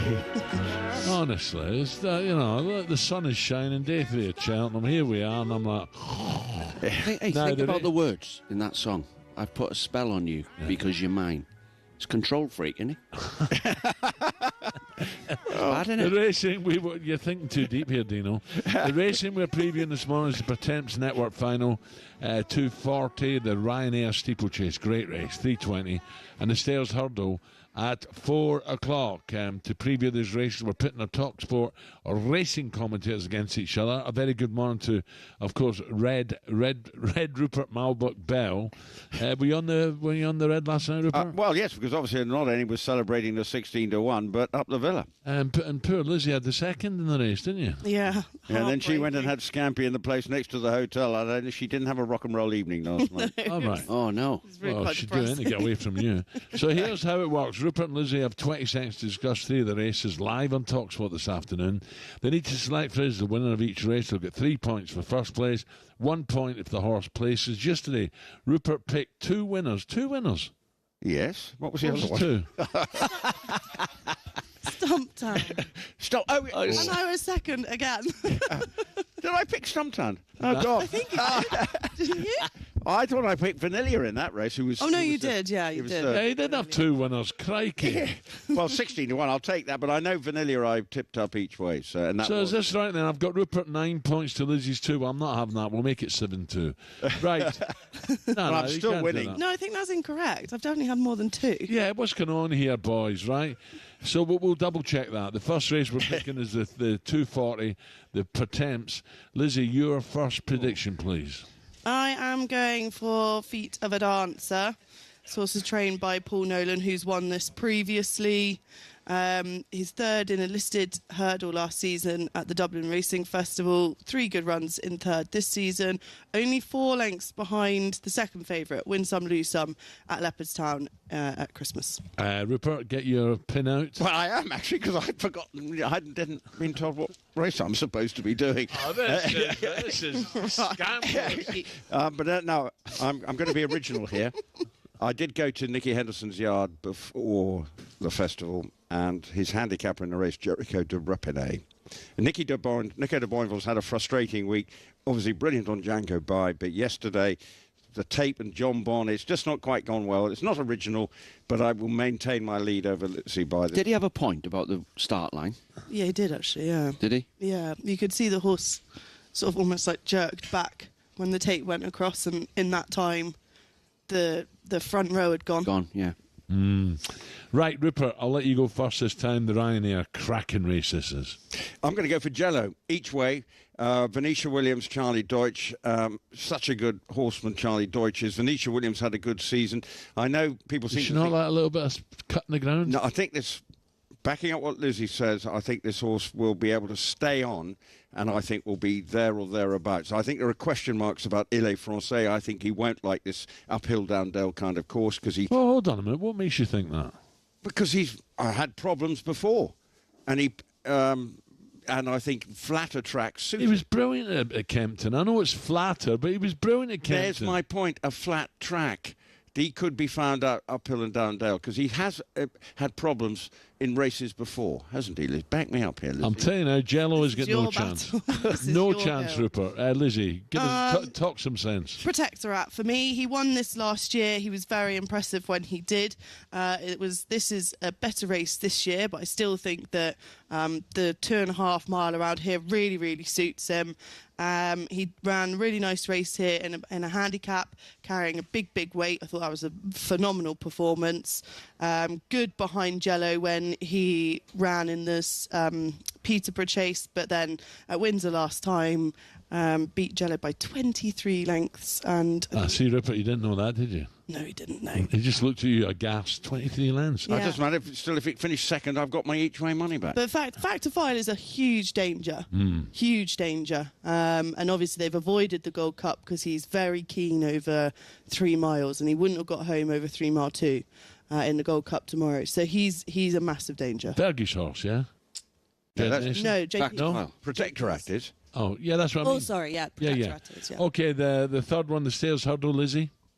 I'm going to be pretty boring here. I'm going for Tiahupu. I think he is still only 8. He won it last year. This is a better race, I think, again this year, but a sort of slightly younger crowd, but a horse who is kept fresh for this race. It's the one race in the year that they target that he almost has to win.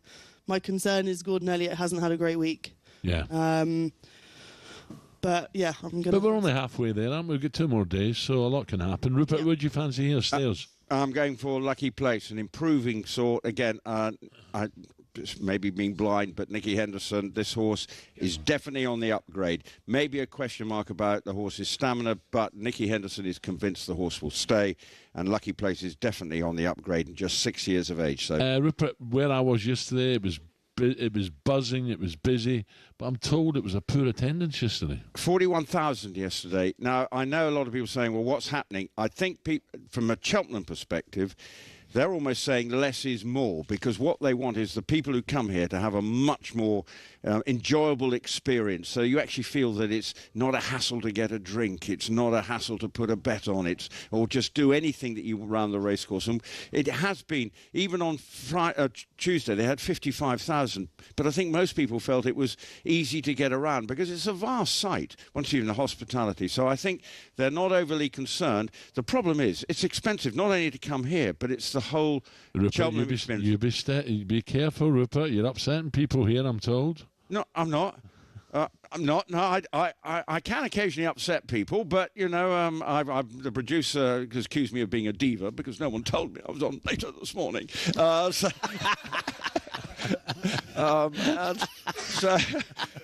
and told me to get back at my box, which I did. So I would say that Cheltenham, no, this is their approach. Guy Lavender, the new chief executive, says, right, want to make it feel good for the people who come here, and then that will encourage them to keep coming and coming again. How much would it cost to come to the races for the day?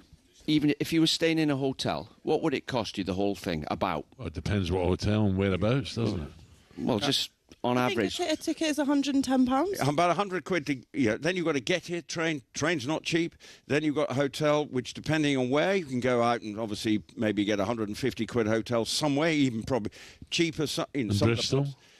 Well, exactly. It's people go and stay in Cirencester. Ross and Y. Exactly. Anywhere. Broadway. Well, everything's expensive in Broadway. And you've got to have enough money to have a bet as well. So it's... You don't have to have a bet. You don't have to. No, you don't have to have a drink either, Dino. Come on, what's up with you? All right. Right, still to come on breakfast this morning. Superstar Breakfast preview on talkSPORT with Travis Perkins. From excavators to skips or cement mixers to pressure washers, Travis Perkins Hire has all your landscaping needs covered. Now, has anyone seen Gabby Agbonlahor? By all accounts, he was on the lash in Birmingham last night, celebrating the Villa. He's due on air with us at Cheltenham from 8, could be 9.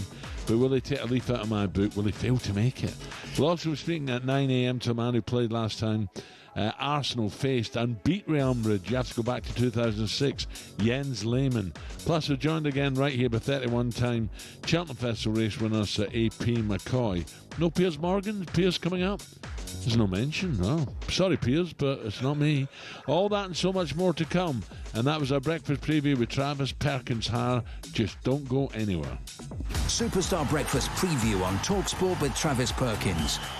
It's easy to hire at Travis Perkins with a Travis Perkins trade account.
Can they prove that City's breaches caused that loss? How much did the Erik ten Hag venture cost Manchester United?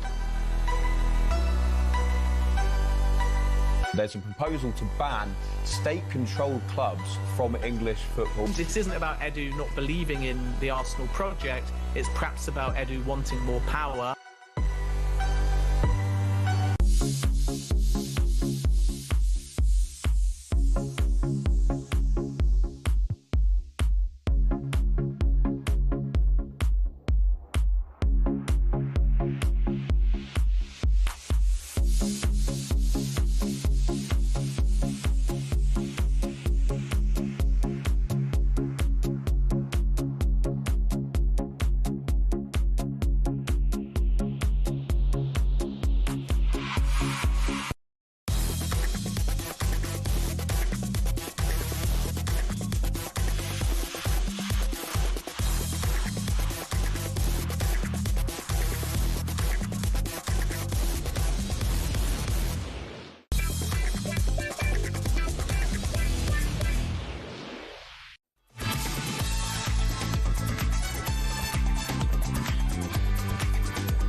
Good morning, 7 minutes to 8 o'clock. No Gabby just yet. Steve-O and Simon have come into the coral box here. Gabby was on the lash last night till 1 o'clock. We may not see him today. Oh dear.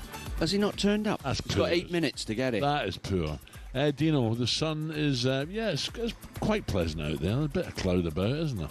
Yeah, if you're a trainer now, you're out there, and you think, are you worried about the ground changing as the day goes on? No. There was a little bit of rain overnight, I think, but the ground was perfect, so I don't... It's National Hunt, by the way. It's not flat. Yeah. And it's a new course as well, so the ground should be no excuses for anyone. That was interesting, what Rupert was saying about the new track. That Rupert makes it up. Yeah, but he was saying that the horses... He had 2 winners, you see. He forgot all about it. Yeah, but what I took out of that was the 3 mile horses, they need to be able to get 3-2. Lizzie was saying as well they need to stay because of the different track. Yeah. But, look, they know what they're doing. It's all about getting in a rhythm as well, when you go longer distance. And it's like John Bond missed his start, didn't he, yesterday? Yeah. And you're always up against it, trying to make up ground. And the New Lion just tucked in behind. Yeah, it was a great race, by the way. I'll be honest, I had a little bet on the favourite, and I thought the favourite was going to win, but just couldn't find any more going to the last, and didn't make it. He made a bit of a hash of the last, whereas the New Lion was just stalking them, wasn't it? And he popped it, and boom. Yeah. Brilliant. It was great, really good.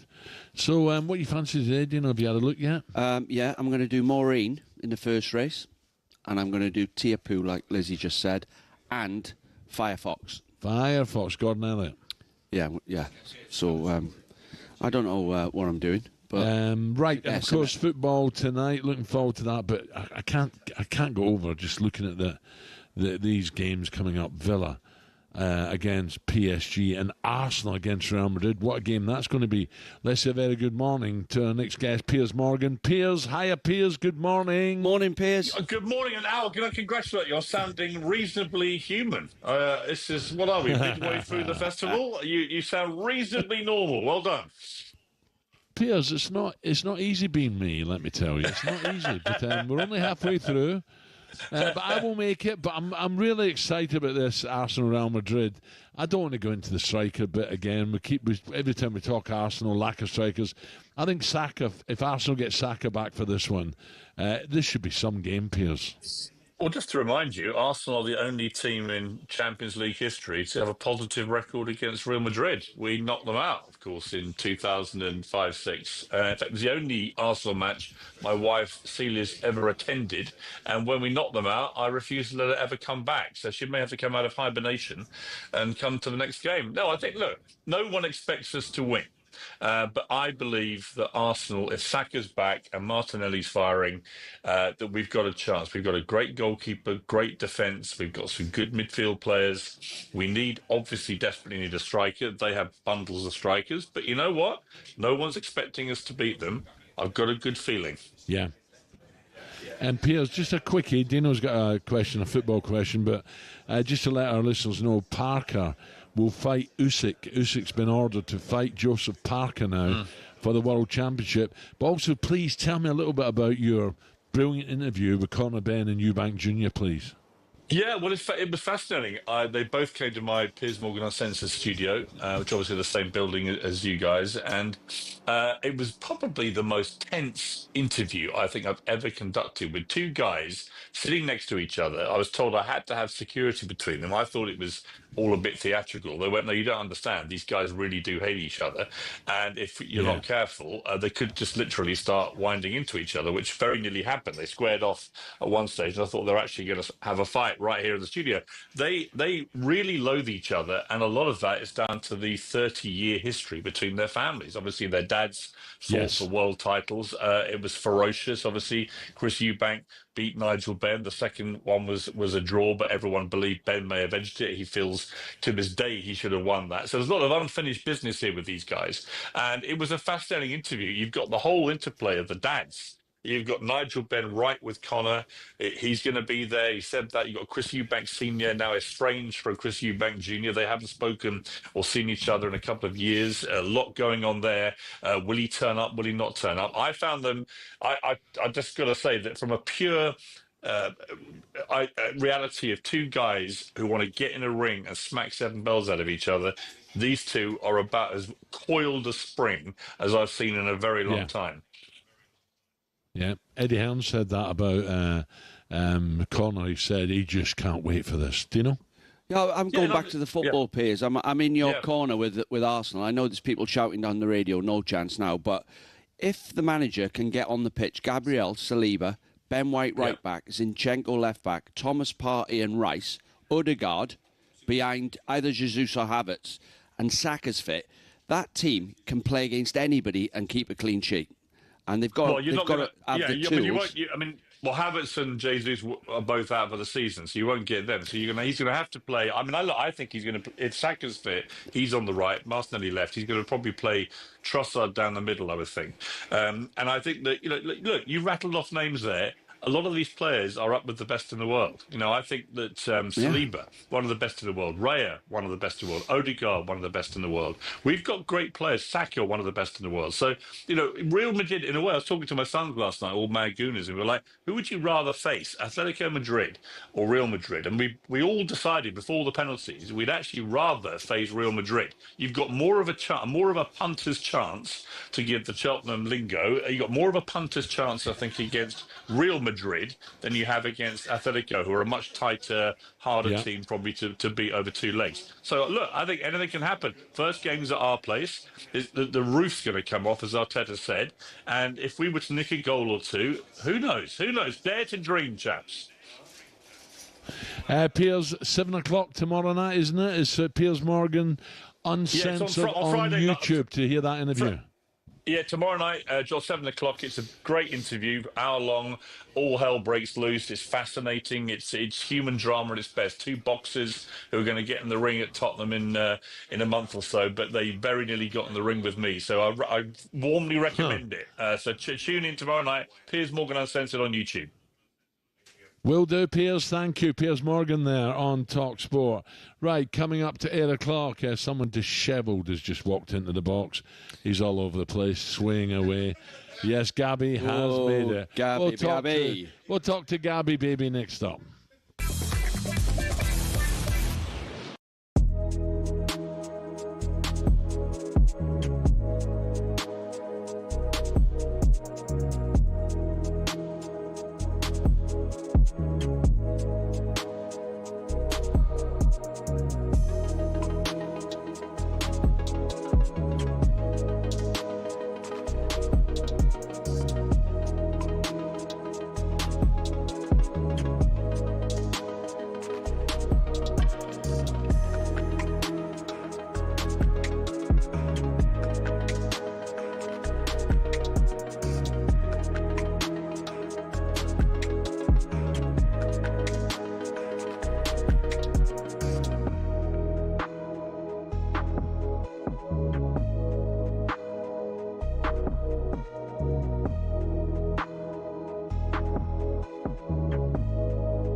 Champions League, an immaculate night for the English sides. Arsenal set up the ultimate test against Real Madrid. Mikel Arteta explained what's key to them having any chance of getting past the 15-time champions. You have to be at your best when it comes to that. For the 2 games for every minute, don't give anything away because they're going to take it, creating an unbelievable atmosphere when we have the opportunity to play at home. That is crucial. A bizarre double kick in a penalty shootout from Julian Alvarez was Atletico's downfall against Real. Stay tuned for all the reaction to that throughout the morning.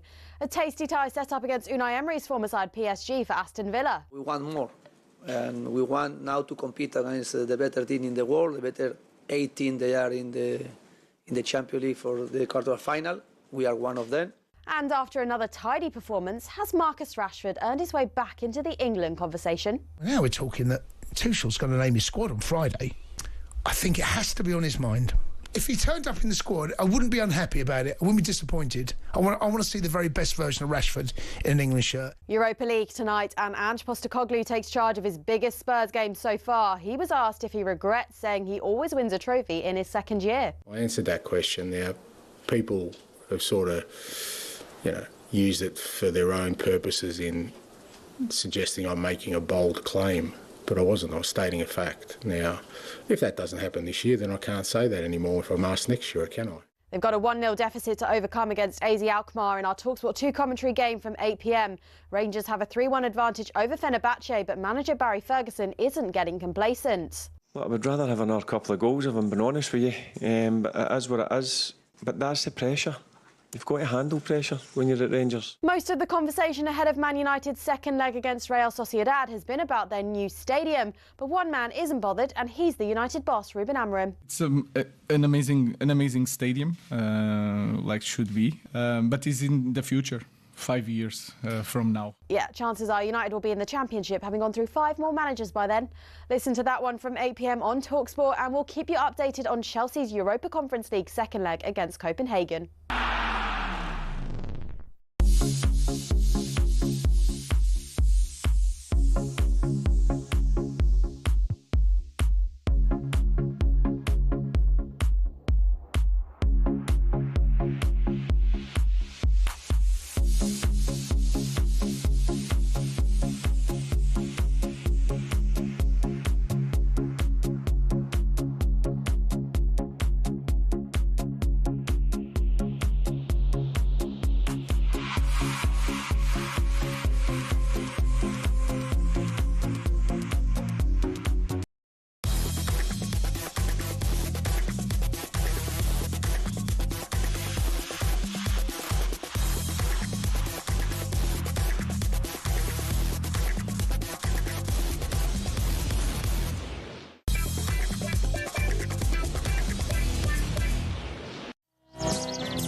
Good morning. Coming up to 7 minutes past 8 o'clock. Day 3 of Cheltenham. Sunshine again. New course today as well. This is talkSPORT Breakfast with Arnold Clark's Rewards Week. Save up to £1,000 on selected cars this week.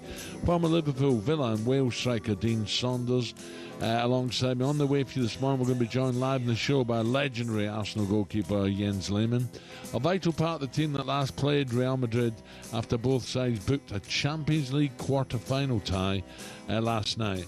Arsenal never lost to Real Madrid. Jens will tell us if that record remains come the end of the second leg at the Bernabeu on the 16th of April. Plus, Sir AP McCoy is back with us at 9:30 to preview day 3 of the festival. Now, though, it remains to be seen whether Gabby has made it the 60-odd miles from Birmingham to Cheltenham after a massive night last night on the Lash. When you're tired of playing it. Aston Villa. Let's get in there. Oh, and now Rashford could be clear. Racing into the area, the angle's against him. Lays it square. It's Thompson again. It's another for that man Asensio. Yeah, mate, it's the 6 o'clock show. He said he's on in the morning. I'm taking a rest from the alcohol, Ali. You know, the Guinness, the Guinness is giving me allergic reaction. He's on live from Cheltenham, so he's got to make his way down there somehow. I left him about half an hour ago and he said, I ain't making the morning show. I've got the chest infection coming. 3-0 on the night, and Aston Villa win it 6-1 on aggregate. Has anyone seen Gabby Agbonlahor? I tell you what, thank God he's got a driver. I know that, the way he walked in here. Morning, Gab. Morning, Gab. Good morning, gentlemen. How are we? Very good. How about you? I'm a bit of a sore head, mate. But, you know, we get through it. Nice bottle of water, Dino. Highland Spring. Well, it doesn't matter today, does it? Look, Rupert's here, I'm here, you're here. It should be Aston Villa Day, shouldn't it? It is, mate. But along with the racing. But once we talk about Aston Villa, Alan likes to move on quickly. He's got something against us, Dino, Villa. Who has? You no, always, I don't. Whenever we big up the Villa, you're always like, yeah. Don't worry about what you're saying, Gab. Think about the feeling when you run out towards the Hull end. Exactly. You get clean through on goal, go round the keeper, slot it and celebrate. Exactly. The best feeling ever. I think it's because in 1982, like, we beat Ipswich that season and went on to win the Champions League, didn't we, Al? Gabby, you know fine well, we played you 3 times and beat you 3 times. Look at his memory. He remembers every game against. No, listen, it's brilliant. I'm looking at the 2 quarterfinals, just magic. Wow. And you booked your seat for Paris? Yes, I found out this morning. Our good friend Henry Winter, I messaged him. He messaged me this morning saying we are playing the first leg is away on Wednesday, the 9th of April. So already booked my Eurostar, Alan, and already booked my hotels in Paris. Hey, go on then. Where are you staying? I can't tell you that, Alan. Yeah, you can. No, I cannot. Maurice? I cannot. George Sank? No. Hotel Bristol? Probably a Radisson or a Novotel, Alan. What's your first thought on the game, Gab? PSG, how are Villa going to stop them? I think this manager will have a plan. Listen, we won't be naive. They are that good going forward. They're that good in midfield. They are that strong defensively, all round. He will have a plan. Will he play the sassy right back, Konsa, Mings, Digne? He might play Onana sitting with Kamara, Tielemans as number 10, McGinn off the right. He'll have a way of playing to frustrate them away and be in the tie in the second leg. That's what the manager will want. Even if we go there and lose by 1 or 2, Dino. Do you know what I mean? Be in the tie in the second leg. And then if you get through, it's Arsenal or Real Madrid. Exactly. And you seen last night, Atletico unlucky to not go through. We'll talk about the penalty, Alvarez in the penalty shootout later. But listen, anything can happen, Alan. These managers now, especially Unai Emery, you know, he knows how to get through in Europe. He was at PSG before as well. Would have that little bit more bite about him against them, not wanting to lose against his old I think club. his biggest strength is he knows how to nullify the opposition's. He picks out what he thinks is the most dangerous side of the pitch, and he'll play players that will nullify, even if they're not creative themselves.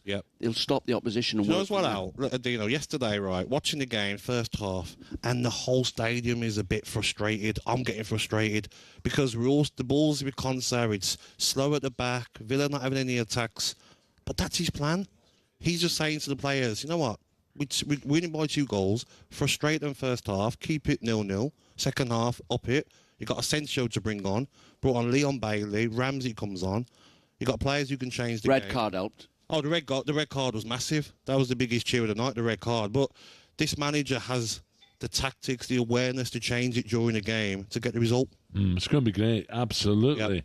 Did you know, Gab, today, 6 years ago, John McGinn scored a championship brace, 2 goals away at Forest, to continue Villa's ascent towards promotion. Yesterday they booked a Champions League quarter-final target. So 6 years ago, it's amazing how football changes, isn't it? And what a player, what a guy as well, Alan. Anyone I speak to in the area, Birmingham, so whenever they meet him, he's nice, he'll speak to anyone, he'll sit down and have a chat with anyone.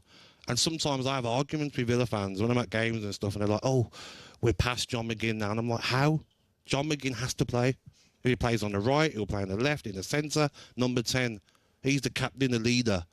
And he's come from where Villa have been in the Championships and now quarterfinals of the Champions League. Even last night, he's there, he's putting little tackles in. He's brilliant at rolling away from people. Exactly. When he gets closed down with his back to goal, he just rolls. And look how well he's done for Scotland as well, Al. Yeah. Fantastic. No, absolutely. And I think a lot of people will be delighted for Villa, and I mean that sincerely. Although one person, let's hear from this. Yeah. Oh, no. See, what's Gabby, we're talking about on talkSPORT yesterday. This is Troy Deeney on you and the Villa. I think now going in, we get to PSG. Yes, there will be underdogs, but it'll be kind of a massive occasion as well. Going out to France and Paris and playing.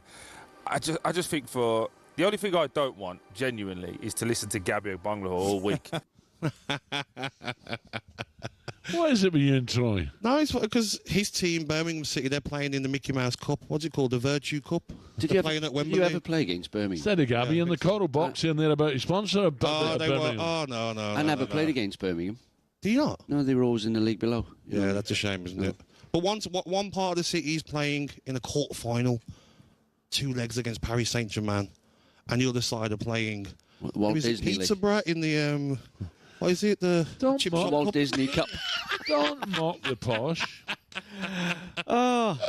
It's amazing times, though. Our jokes aside, where this team's come from, when Emery's coming to Aston Villa, where he's taking his team now, and like, I'm watching a game yesterday, and I'm like, are we getting a bit spoiled because they haven't scored after 10 minutes? Do you know what I mean? You're in the last 16 game against Club Brugge, who have knocked out Atalanta, who are a great team, and also as fans who are getting a bit edgy during the game. But by the way, can we clear this up? Yeah. I thought it was Bruges. I know. For 20 years. Where's Club Brugge come from? It's my French that I've been learning now. Is it Club Brugge? Brugge. Bruges. What do you mean you're French? French? Well, it is Brugge. Gabby, La Tube. 8:15.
You seem to have been running around upsetting people, Spencer, you treacherous little hound. Boom! Like that. That's where he was getting stuck. Hits him on the ropes, 30 seconds to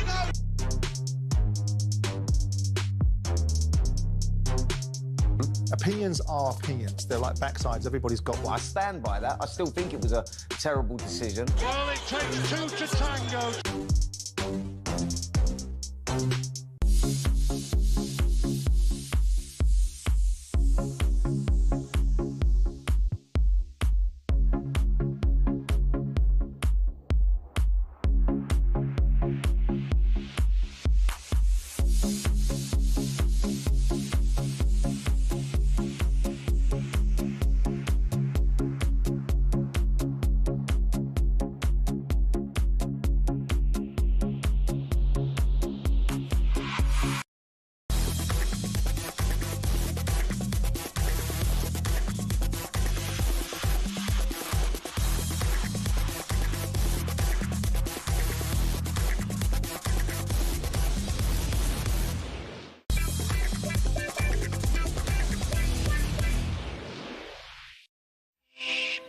It's time for the Owl Forecast. Well, down at Cheltenham, we're expecting it to be pouring pints and raining Guinness. The time lock on the fridge, 8 o'clock, it opens. This is Cheltenham. Despite all that black and white rain, we should see some sunny spells too, and we're hoping it doesn't dry our luck out. Morning all. Not been a great week on the tipping front, for which I apologise. Foggy heads are expected, but don't worry, we won't let that cloud our judgment on the horses. I've got a right few quid to get in there, hidden she don't know about. Come on! This is the Owl Forecast from Cheltenham. Hey, hey. Mr. Blue Sky. Mr. Blue Sky. He's a Birmingham fan. Eh? He's a Birmingham fan. I know he is, yeah, Jeff Lynne. Yeah. Picked the wrong club, didn't he, early on when he was young? Oh, picked the wrong club. It's a Villa love in today, isn't it, eh? Gabby, I've never seen you like this before. Why? It's fantastic, Alan. I would have a glass of wine or something. Just what makes you bad makes you better. Honestly. So you reckon just carry on? Yeah. Okay. Honestly, you look as if one side of your mouth dropped. Don't have a... For God's sake. Gabby, don't have a glass of wine. Look at Shaban. Look at the state on her. Look. She's in desperate trouble. She's just sneaked a second roll. She's just deep breathing there. She's just going, you know that one? Let's move on. Yeah, look, Steve-O's in. Steve-O, top man. Not you, your suit. joke. Yeah, called me. Oh dear. Listen, looking out the window, it's a wee bit cloudy, but listen, like it's spring, it's beautiful. We have a new course as well, Steve, haven't we? Dave Stevens from Coral. We got new ground today. The Coral Daily Download on talkSPORT with Coral. We're here for Cheltenham 2025. It's too big to miss. 18 plus gambleaware.org. You just can't get the staff these days, can you? Ed. Yeah. Gentlemen, a very good morning. Gab, lovely to see you. I tell you, you're buzzing, aren't you? I am, mate. I need some odds. In a bit after the race. We'll come back to the football, yes, But yeah, switch to the new course today, Al. Yes. For the last 2 days. Been tough going for punters for the first 2 days. Is it? Yeah, I mean, John Bond yesterday, Ballyburn. I know there's a couple of people on the talkSPORT team that have got full pockets. The New Lion, Dino, Get in there. Get in. What a race he ran. The jockey just tucked in, didn't he? All the way round, stalked the favourite, and then jumped every fence. I think the first three home. The Yellow Clay was second. Final Demand, the favourite, was third. I think they are going to be horses to follow for the next 3, 4, 5 years, whether it's hurdling or chasing. So that was really, really good. But the question everyone wants to know is, what are the odds on Brazil? He was 6-4 at the start of the week. We've seen a few favourites go down. I just don't know if we are looking at State Man here, who came to the last absolutely cantering in the champion hurdle. 1-5 in running, Ali's, to do 5 days. He's going to do it, Steve. Stump Town. Was it Stump Town? What was it called yesterday? Oh, no, he was in trouble a long way out. Well, I was on the second day, but I'm coming strong. No, you are absolutely cantering at the moment. So those that took the 6-4 at the start of the week, I can report it's looking good at the moment. But as we've seen on the track this week... By the way, Steve-O, yesterday in corporate, people said to me, are you going to make it? I've had a little score on. I'm like, whoa, what are you doing? But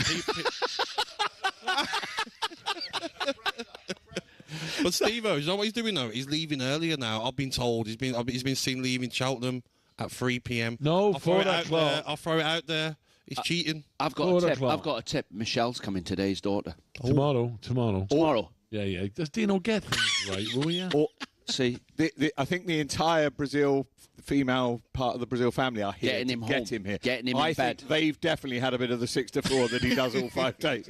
I think that's probably the case. But listen, in terms of the SDL, John Bond was a disappointing favourite. Ballyburn was a disappointing Ballyburn for me was the worst. Yeah. He never jumped a twig. No. Lovely story in the Coral Cup, Jimmy de Soyland by Ed Ware, who's a really good guy, and another one for Willie Mullins. Rupert tipped it, and he forgot all about it. I know. I mean, and that's why it was such an extraordinary performance, that it could defy the Rupert Bell tip and still win at 6. I mean, it was 10-1 when Rupert tipped it. It returned 16. But it was. I know it was another brilliant day. But we need a few close finishes. 2 days so far, we've not had any of our pips at the post winners come in. This is where if your horse is beaten into second by a neck or less, we'll pay you as a winner. 18 plus online only. T's and C's apply. Obviously, do gamble aware. So we need some close finishes today. But Al, I think it looks really tricky today. I'm looking forward to it. The Ryanair is the big one I'm looking forward to. But you're talking about that, will I make it tomorrow? Piers Morgan said I sounded great. Henry Winter says I'm on fire. I'm absolutely flying. Ray Party Parlour is the one you need to worry about. Gabby's struggling. But apparently, Party Parlour was on the talkSPORT battle bus, passed out yesterday. Really? Yeah, he couldn't get a cab, so he got his head down in the bus. Well, he slept at the track? No. Yeah, he got a couple of hours, let the crowds go, then he went home. Oh. I don't think Ray's going to make Lightweights. it. No. I think Al needs to avoid Ray, though. That's the thing, doesn't he, today? Well, bad influence on me. Needs to run his own race, for sure. Look, you mentioned the Ryanair chase. Sir Alex Ferguson, of course, will be here today. Protectorat. Last year's winner of the race. I think he's got a cracking chance of it's going a great race, again. Factor Foul, and who's the other one? There's Ile Francais, Al, this French horse we love. Grey horse who's going to go off in front, Dino. He's going to set a pretty fierce gallop on Can he French stay? horse. And that's the question. Can he stay up this Cheltenham Hill? I'm going to have a bit of that. Ile Francais? Yes, I'm having a bit of it. Oh, because Paris in my mind now. Do you know what I mean? only because you've just booked Eurostar Exactly. at Paris. It's meant to be. I just have to point out, though, Gab, Bruges is in Belgium, not France. Are you joking? No. Okay, thanks, mate. No. You were talking about your French earlier. You know what language they speak in Belgium? Alan knows, don't you, Alan? Flemish. There you go. You see. What's the difference between that and French? It's probably about different language. 30 miles over the border. Okay. No, the language. Who do you fancy in the Stayers hurdle, Al? Tiapu, last year's winner. Odds on? For more. No. On the drift, because the favourites haven't done particularly well this week, bookies want to get him. He's 13-8. The Wall Park in the JP McManus colours is the one everyone is raving about. What, in the Stairs? Yeah, the Wall Really? Park, now into 5-1 second favourite. Wow. It's not been the best of week for JP so far, given how many runners he has, but John Bon obviously was one of his. Masborough, so he's had a couple of beat. By the way, Masborough just did not jump. He's the best horse in the That's been the theme. He was the best horse in the race, but he just didn't jump. But the name of the game is jumping now, as we saw with Ballyburn, and both trained by Willie Mullins. You just think, if there's improvement there, they will still be superstars, but wouldn't be a surprise if they go back over hurdles next season. What about the bumper yesterday? I missed that. I was going to back Copacabana, I didn't. The champ, Tony McCoy, told me, said, don't bet in that race. It's too difficult. Willie Mullins won it, as he has done, I think, on 15 occasions or 14 occasions. Bambino Fever, ridden by Jodie Townend, who's the sister of Paul Townend. Wow. Willie Mullins. And we have to do, Madge, it was a very emotional sort of 40 minutes here yesterday. Yes. Because two races, Dino, Marine Nationale and Jazzy Matty, both won. 2 years ago at this meeting, they were both ridden to victory by Michael O'Sullivan, who sadly was killed in a riding accident. No, it's one of those people say about sport, oh, you can't script it. But something was, you know what I mean? Yeah. It's something beyond the normal. Yeah. For that to happen, it was an emotional 40 minutes, which is what sport does to people. Yesterday, attendance is down, Steve-O. Did you hear that? It was, but Just I over think, 40,000. I think, the Cheltenham said that in advance that it would be. I think for those that are here, it makes it more pleasant. And it's still, everyone's having a good time now. Do you know what I mean? There's no doom or gloom when you're down there, even when the favourite's getting beaten. But our mate John Joe's got two terrific chances today. We're at Jackdaws on Monday, of course. He's got Johnny Who, 6-1 in the last. I backed it. And he's got Springwell Bay, 6-1 in the second race. I've not done that yet, but I will be backing. Yeah. Yeah, I will be. Out of loyalty, or? No.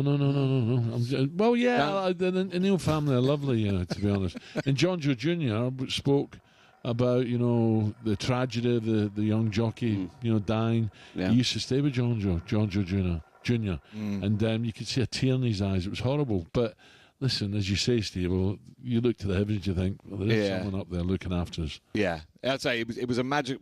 In very sad circumstances, it was a magical sort of 40-45 minutes here yesterday. I've just had an email here from Go Privilege, our lovely suite for the corporate.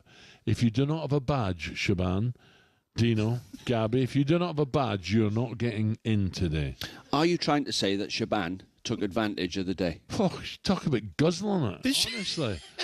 She's got us all banned then. Remember Dallas Sue-Ellen? She was slinging them back. I tell you what, there's something going on in the world when Alan Brazil is lecturing other members of the team. I'm not feeling comfortable with this, Dino, honestly. Paul Shaban. Gab, don't worry. We will talk Aston Villa Champions League odds in the next slot. Promise. Steve, what's that jangling? Do I hear some keys in your pocket about to open something up? 8:28. The Coral Daily Download on talkSPORT with Coral. We're here for Cheltenham 2025. It's too big to miss. 18 plus gambleaware.org.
In the Champions League, an immaculate night for the English sides. Arsenal set up the ultimate test against Real Madrid. Mikel Arteta explained what's key to them having any chance of getting past the 15-time champions. You have to be at your best when it comes to that. For the 2 games for every minute, don't give anything away because they're going to take it, creating an unbelievable atmosphere when we have the opportunity to play at home. That is crucial. A tasty tie set up against Unai Emery's former side PSG for Aston Villa. We want more. And we want now to compete against the better team in the world, the better 18 they are in the Champions League for the quarter-final. We are one of them. Europa League tonight, and Ange Postecoglou takes charge of his biggest Spurs game so far. He was asked if he regrets saying he always wins a trophy in his second year. People have sort of used it for their own purposes in suggesting I'm making a bold claim, but I wasn't. I was stating a fact. Now, if that doesn't happen this year, then I can't say that anymore. If I'm asked next year, can I? Most of the conversation ahead of Man United's second leg against Real Sociedad has been about their new stadium, but one man isn't bothered, and he's the United boss, Ruben Amorim. It's an amazing stadium, like should be, but it's in the future. 5 years from now. Yeah, chances are United will be in the Championship, having gone through 5 more managers by then. Listen to that one from 8 p.m. on talkSPORT, and we'll keep you updated on Chelsea's Europa Conference League second leg against Copenhagen.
25 minutes to 9 o'clock, day 3 of the Cheltenham Festival. This is talkSPORT Breakfast with Arnold Clark's Rewards Week. Choose from 3 rewards when you buy a car today.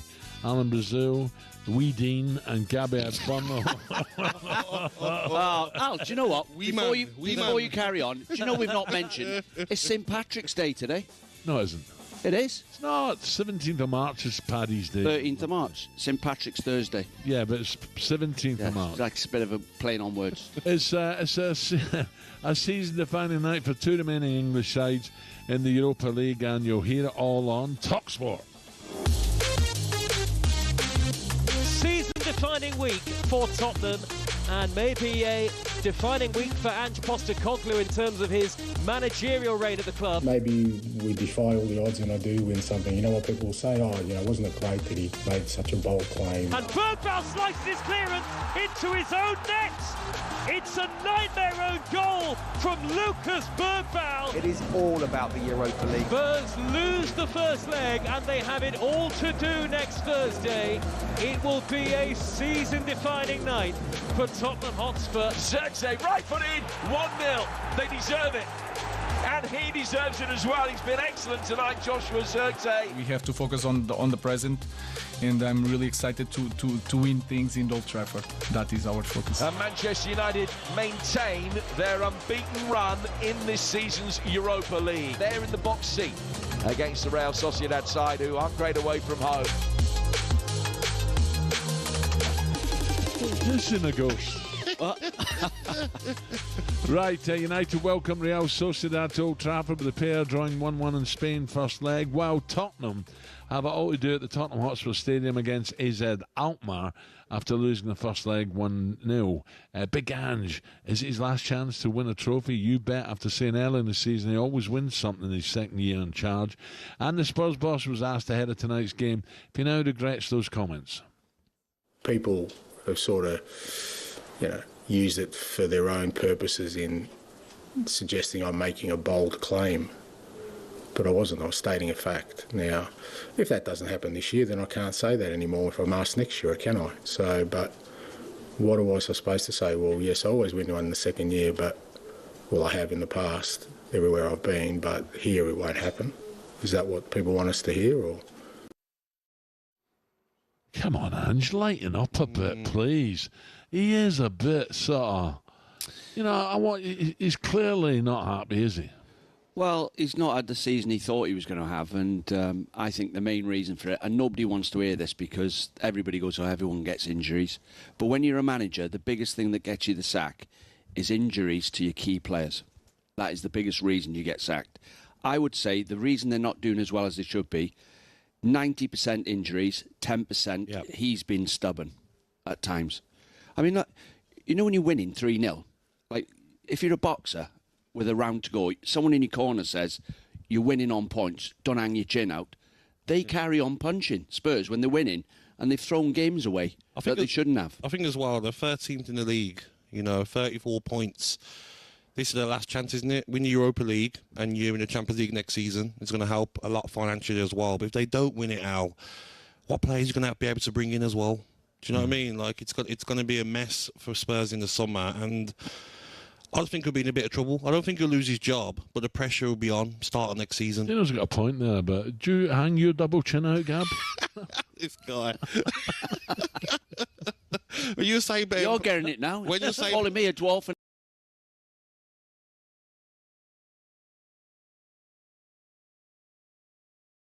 Sport as well. He's told Shaban she's put weight on. Yeah, he's called me a dwarf.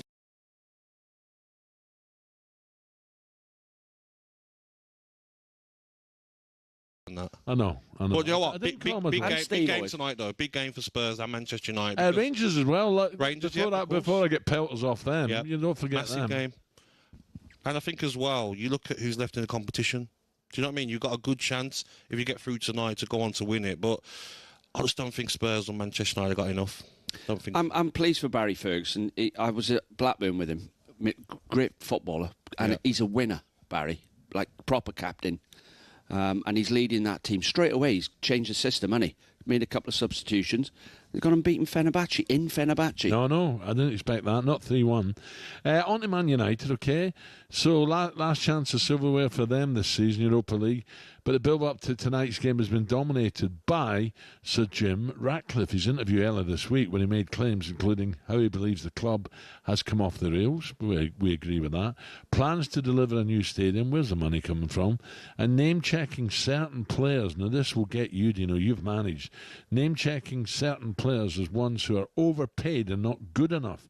Current United boss Ruben Amorim, he responded to those comments when he spoke to the media just yesterday. I already knew that. All these conversations I already had in the past with them. After matches, they went to the dressing room, talked to me to explain this. But to say it publicly is really good for the coach. But I continue to say the same thing. We need results and we need to improve the team. But since day one, I felt the support from everybody here. Gabby, Sir Jim, out of order naming players like that? Because he's going to have to sell them eventually. Yeah, I just think the whole interview, Al, why not wait till the end of the season? You know, the club that you own, part own, has got a massive game against Real Sociedad at home, and you're coming out with this interview. It just doesn't make sense. If you're all them players, you're thinking, wow. Do you know what I mean? Like, even Marcus Rashford, for instance, he could come back, and you've got a player that you need to sell and make money, and clubs know that you don't want him. So I think it was a strange time to do the interview. Why not wait till the end of the season? Because I think because he started getting flack. He's thought, hang on a minute, this is not all my fault. I've put $300 million into this club already. What about the previous owners? Without saying it, I think he was saying, have a look a bit behind me because, like you say, you're devaluing players. But the only reason you come out with players' names, Al, like, for example, Pep Guardiola, just pick a player like, say, Jack Grealish, your mate, Jack. If he's telling him, you've got to live your life properly, and he don't listen, you call him in again, I'm leaving you out until you start living your life properly. You call him in again, and you've tried everything, then you tell the crowd, why are you not playing Jack? I'm not saying it's just Jack, I'm just making an example, you know, that you would only name a player if you thought it was the last resort. You know, I think Mourinho done it with Luke Shaw, didn't he? You know, he'd come to and he'd say, why are you naming players? Well, sometimes if they're not listening, you have to let everyone know why and they're not playing. Do you think as well with Rashford, Al and Dino, that has it come from the top? As he said to Amorim, yeah, we don't want him. You know what I mean? He's got to go. Sometimes it happens at clubs, big clubs, Al, where the managers get told, yeah, I'm not sure about him. On £350,000 a week, you know what, we want to get him out. Yeah. When he came out of the interview, Gab, I thought, you know, he must have known what people were getting paid when he's done his due diligence, when he's looked at the books, looked at the current situation, looked at the balance. You know, but he bought it, or he bought his part. The Glazers have got away with murder here, by the way. You know, they're sitting over in the States, just, you know, they've had money out, doing what they like. They're not bothered about the flack, are they? Where do you sit on? Where do you sit on the no lunches for staff members? Is that going to make a difference to what we're talking about here? Do you know what, Gab? When he opened the books and he's looked when he's first got there, he must have thought, this is a mess. Yes. Right? And then he let Ten Hag spend 648 million. And he gave Dan Ashworth 14 reported. I don't know how many and million. He gives Ten Hag a new deal, then sacks him. Yeah. That's going to be 12, 15 million with the coaching staff. And you're thinking, and the staff can't get a baguette and orange juice. Like, come on. Yeah. No. Nonsense. No, it's a mess. Let's say, you know, there's no doubt about it. Even we get free breakfast at work, don't we, Dino? We get the apples and the lovely grapes. Yeah, bananas, oranges. Now, what difference is that going to make to us, eh? Sorry, no more croissants. They're trying to say the biscuits off Stewie. Try to say, yeah, but well, to be fair, Stewie he does buy some biscuits, doesn't he? He loves them short bread, doesn't he? Don't forget, both games are live on talkSPORT tonight. United Sociedad is right here on talkSPORT. And it's talkSPORT 2 for Spurs versus AZ. So you can swipe on the app between the games. Kickoff's 8 o'clock. Just a reminder, we've been getting AI to tip horses for this week. And it is 2 out of 2 more winners than Rupert has ever had in his life. And today, AI are tipping Fergie's horse Protectora in the Ryanair. So keep an eye out for that. Still to come on breakfast this morning. Superstar Breakfast preview on talkSPORT with Benchmarks Kitchens and Joinery. Get trade prices on kitchens to suit all styles and budgets at Benchmarks. Yep, we're going to be joined by an Arsenal invincible who was in goal for the Gunners when they last played at the Bernabeu. Jens Lehmann will be with us in 15 minutes' time. Has anyone seen Party Parlour? Last seen ascending into the talkSPORT battle bus to get his head down. It's also a big night in the Europa League. Let's hope this song has still been belted out in the quarterfinals. You're simply the best. What?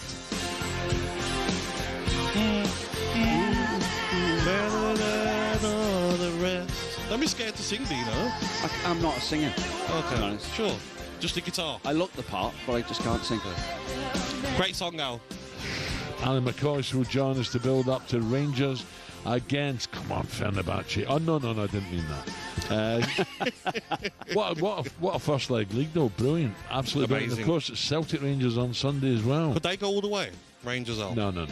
Plus, Sir A.P. McCoy is back with us at 9:30 to preview day 3 of the festival. That was a preview with Benchmark. Stay with us and get Tina off. Superstar Breakfast preview on talkSPORT with Benchmarks Kitchens and Joinery. All our Benchmarks kitchen doors come with a 5-year guarantee. Terms and conditions apply.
You seem to have been running around upsetting people, Spencer, you treacherous little hound. Boom! Like that. That's where he was getting stuck. Hits him on the ropes, 30 seconds to go.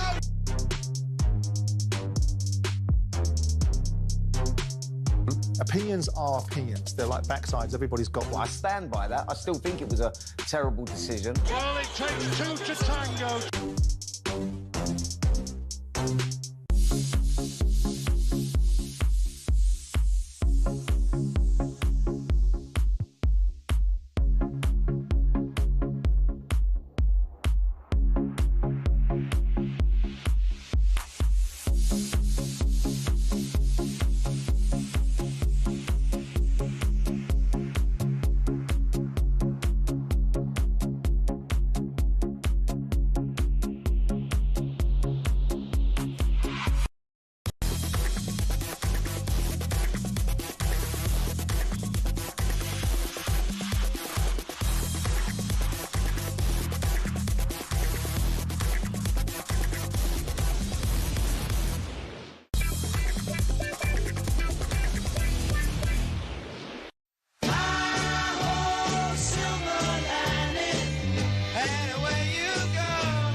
two of us.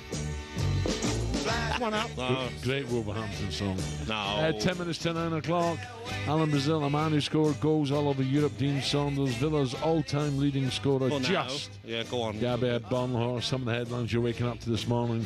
Atletico Madrid's Alvarez had a penalty dramatically ruled out in the shootout as Real Madrid edged out their city rivals to reach the quarter-finals.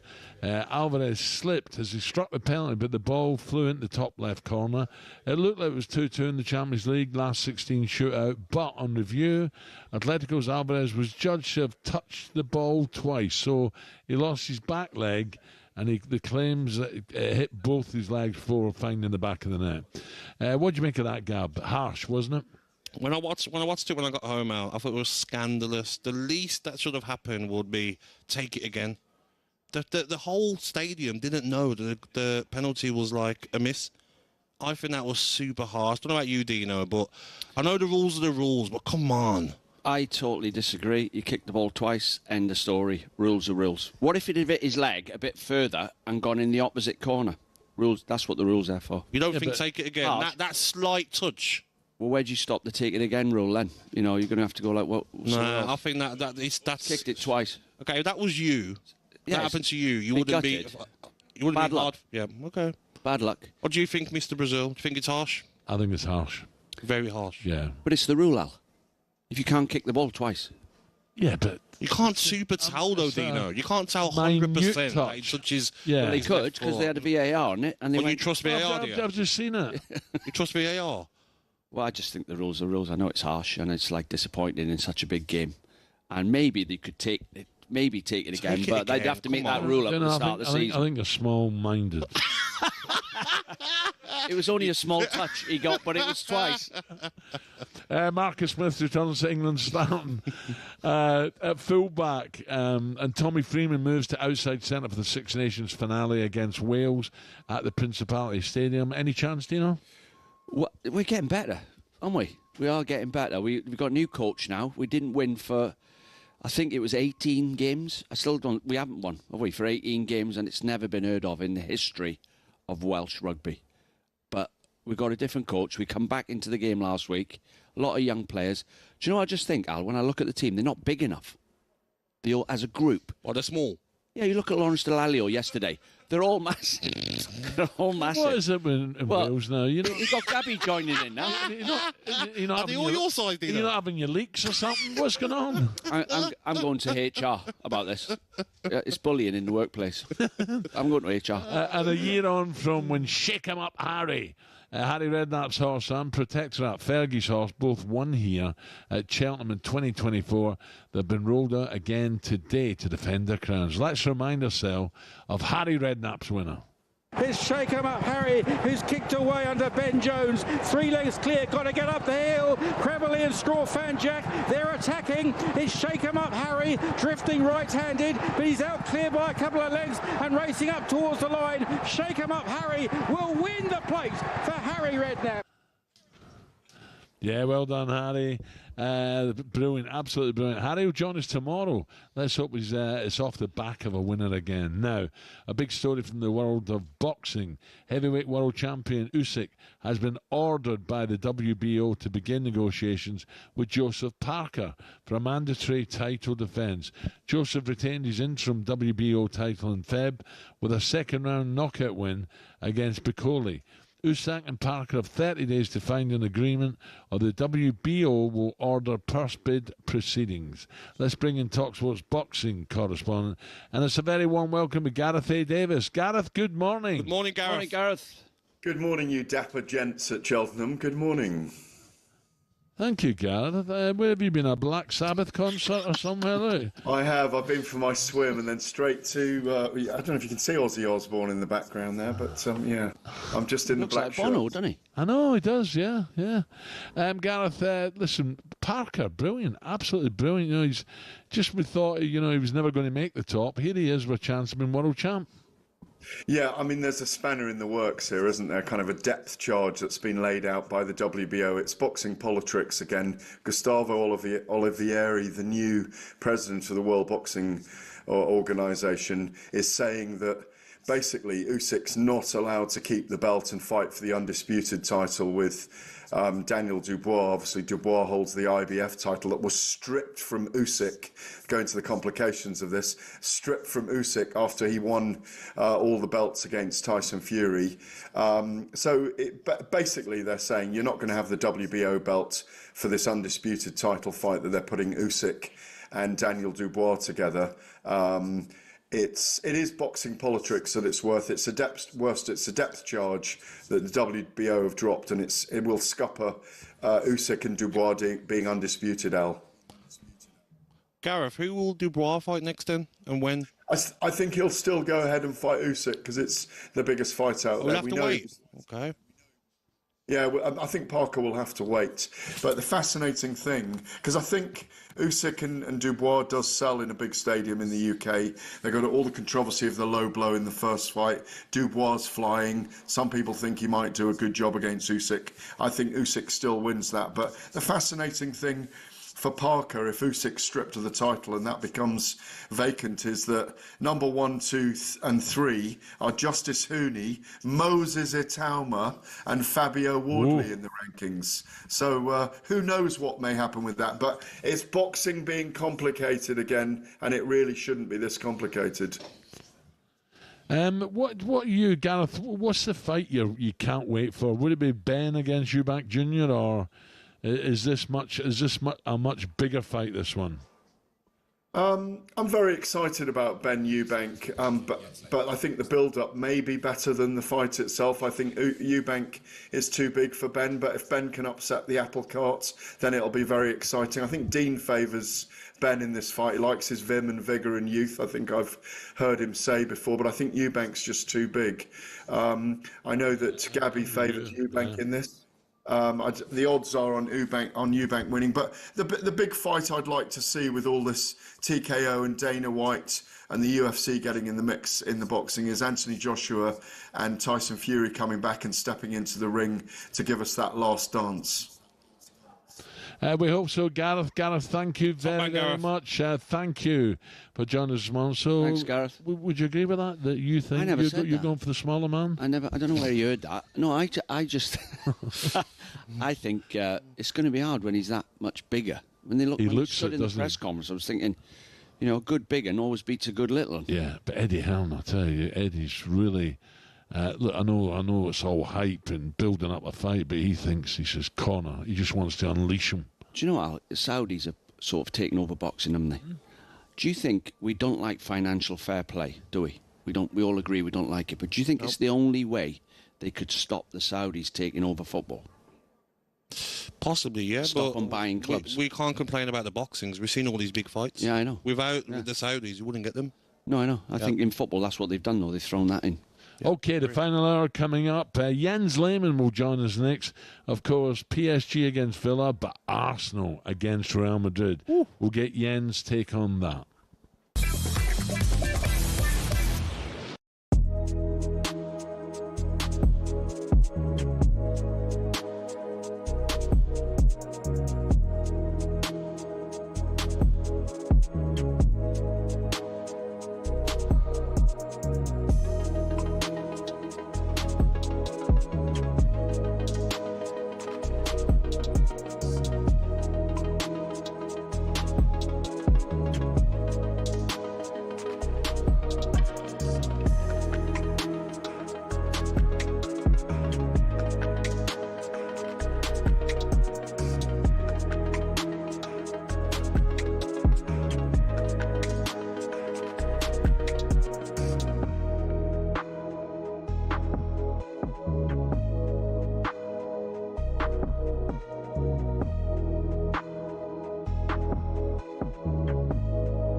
Champions League, an immaculate night for the English sides. Arsenal set up the ultimate test against Real Madrid. Mikel Arteta explained what's key to them having any chance of getting past the 15-time champions. You have to be at your best when it comes to that. 42 games for every minute. Don't give anything away because they're going to take it, creating an unbelievable atmosphere when we have the opportunity to play at home. That is crucial. A bizarre double kick in a penalty shootout from Julian Alvarez was Atletico's downfall against Real. Stay tuned for all the reaction to that throughout the morning. A tasty tie set up against Unai Emery's former side PSG for Aston Villa. We want more, and we want now to compete against the better team in the world, the better 18 they are in the Champions League for the quarter final. We are one of them. And after another tidy performance, has Marcus Rashford earned his way back into the England conversation? Now we're talking that Tuchel's going to name his squad on Friday. I think it has to be on his mind.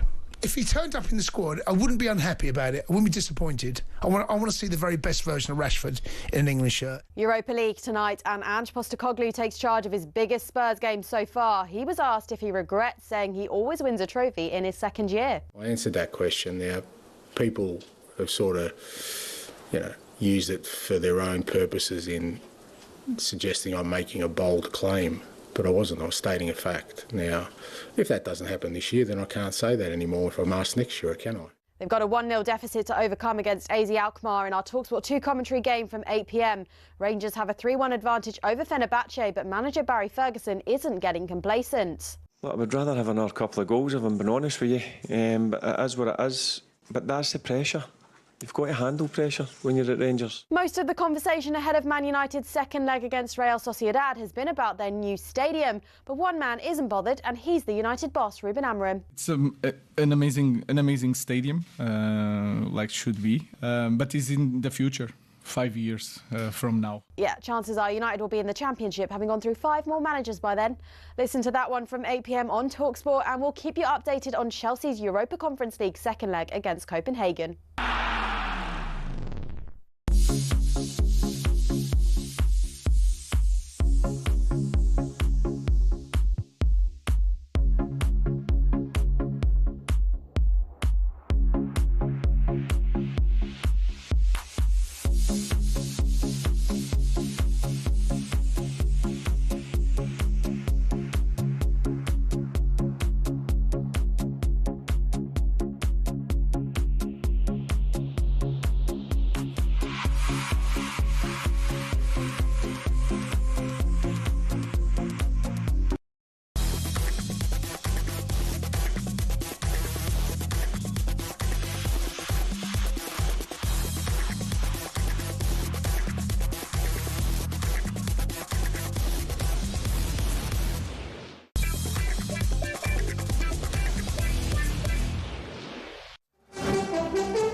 Past 9, talkSPORT Breakfast with Arnold Clark's Awards Week.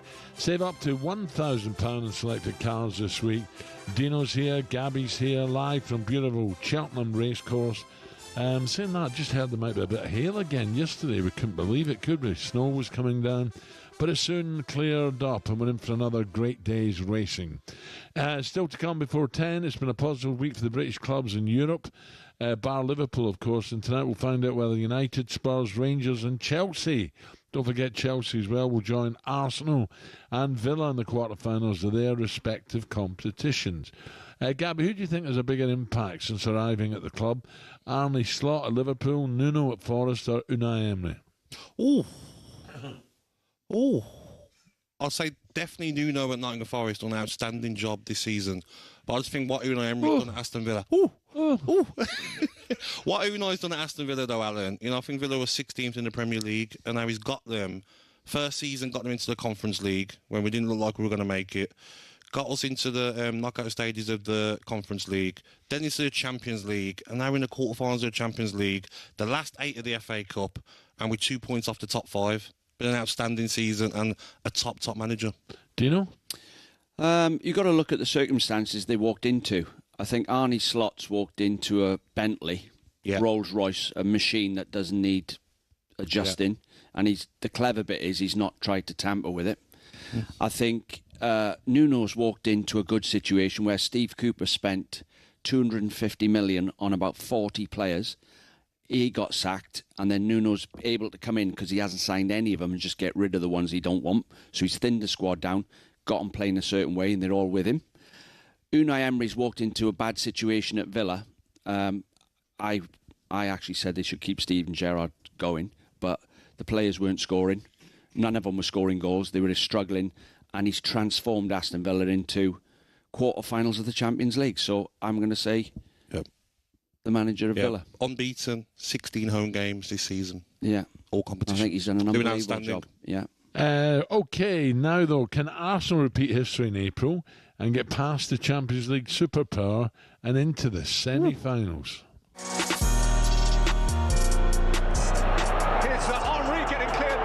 It's Thierry Henry! He scored! He scored for Arsenal in the Bernabeu! No more, no less than they merit. Arsenal have been the thrusting force of this tie. Thierry Henry, the Gunner Galactico. It is Real Madrid 0, Arsenal 1.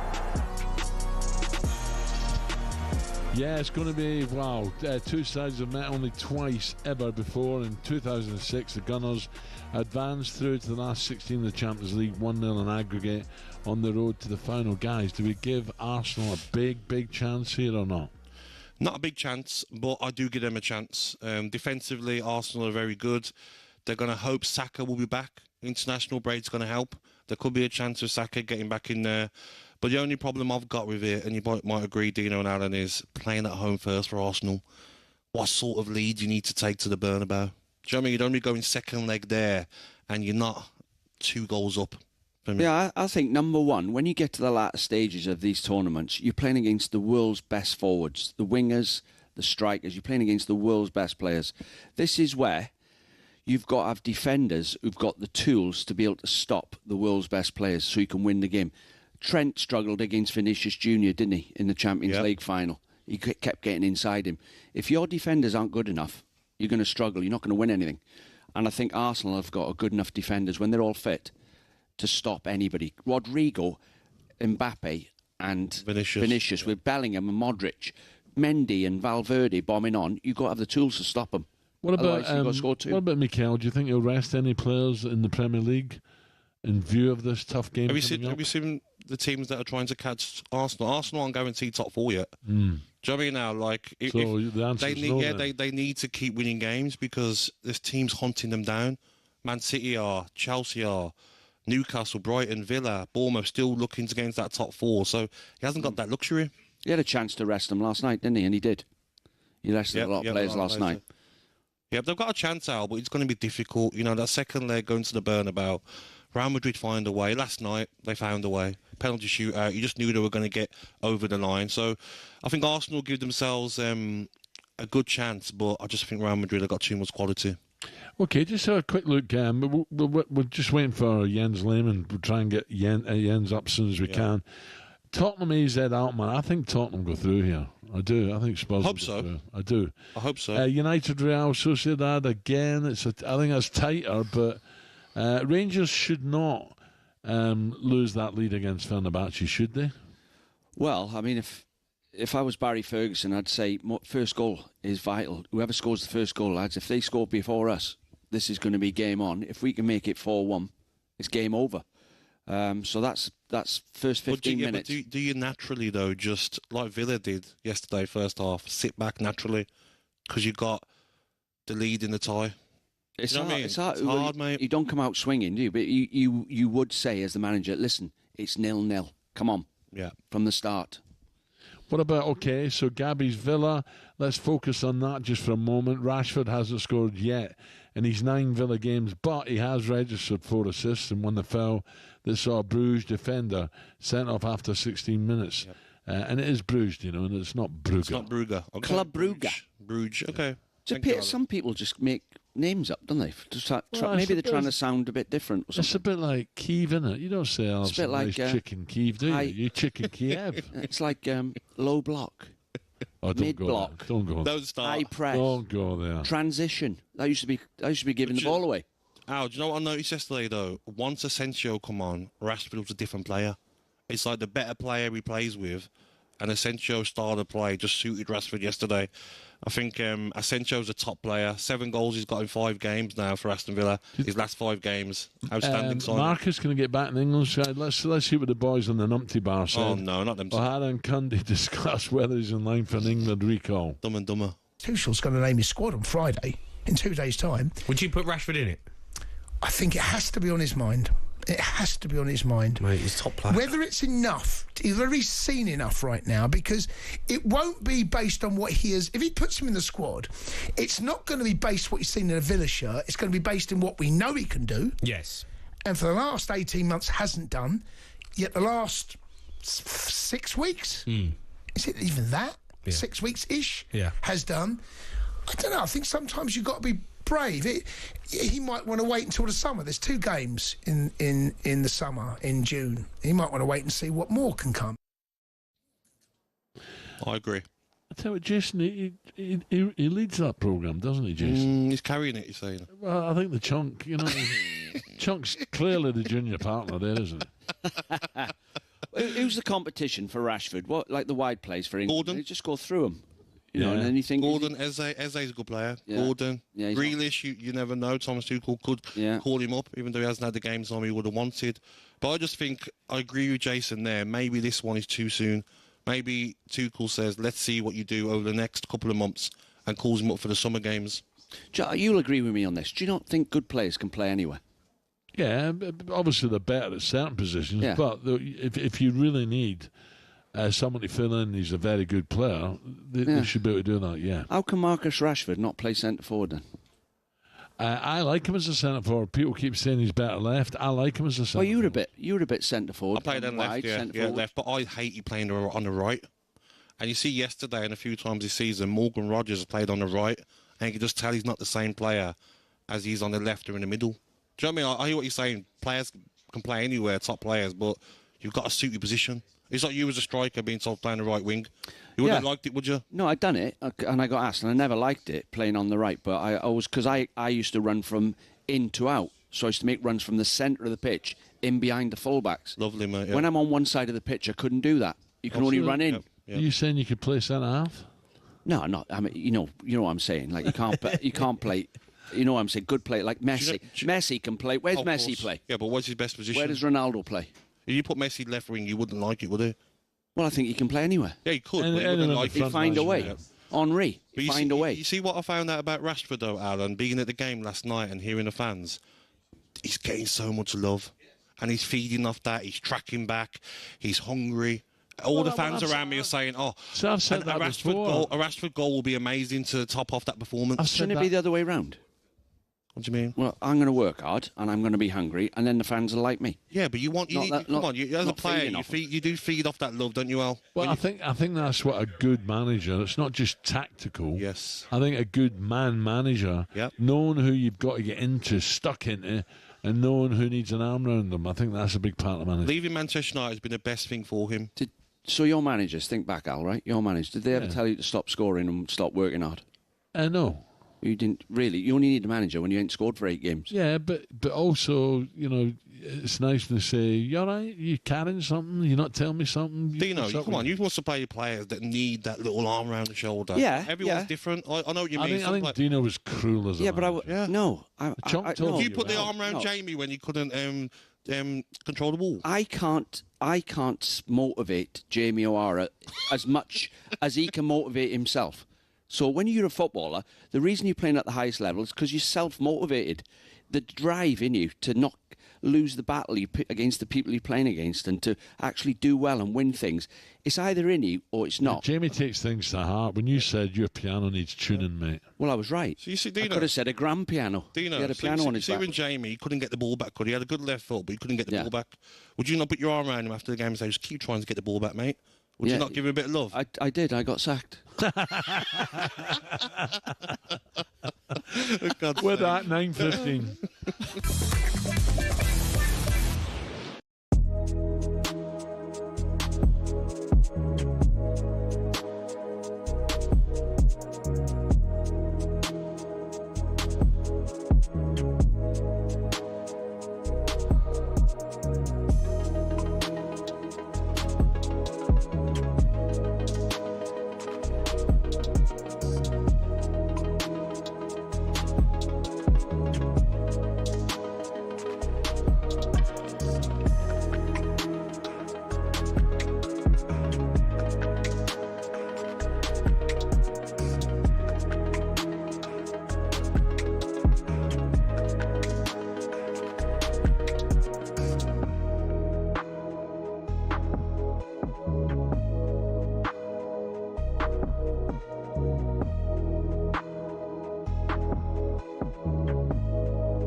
Can they prove that City's breaches caused that loss? How much did the Erik ten Hag venture cost Manchester United? There's a proposal to ban state-controlled clubs from English football. This isn't about Edu not believing in the Arsenal project, it's perhaps about Edu wanting more power.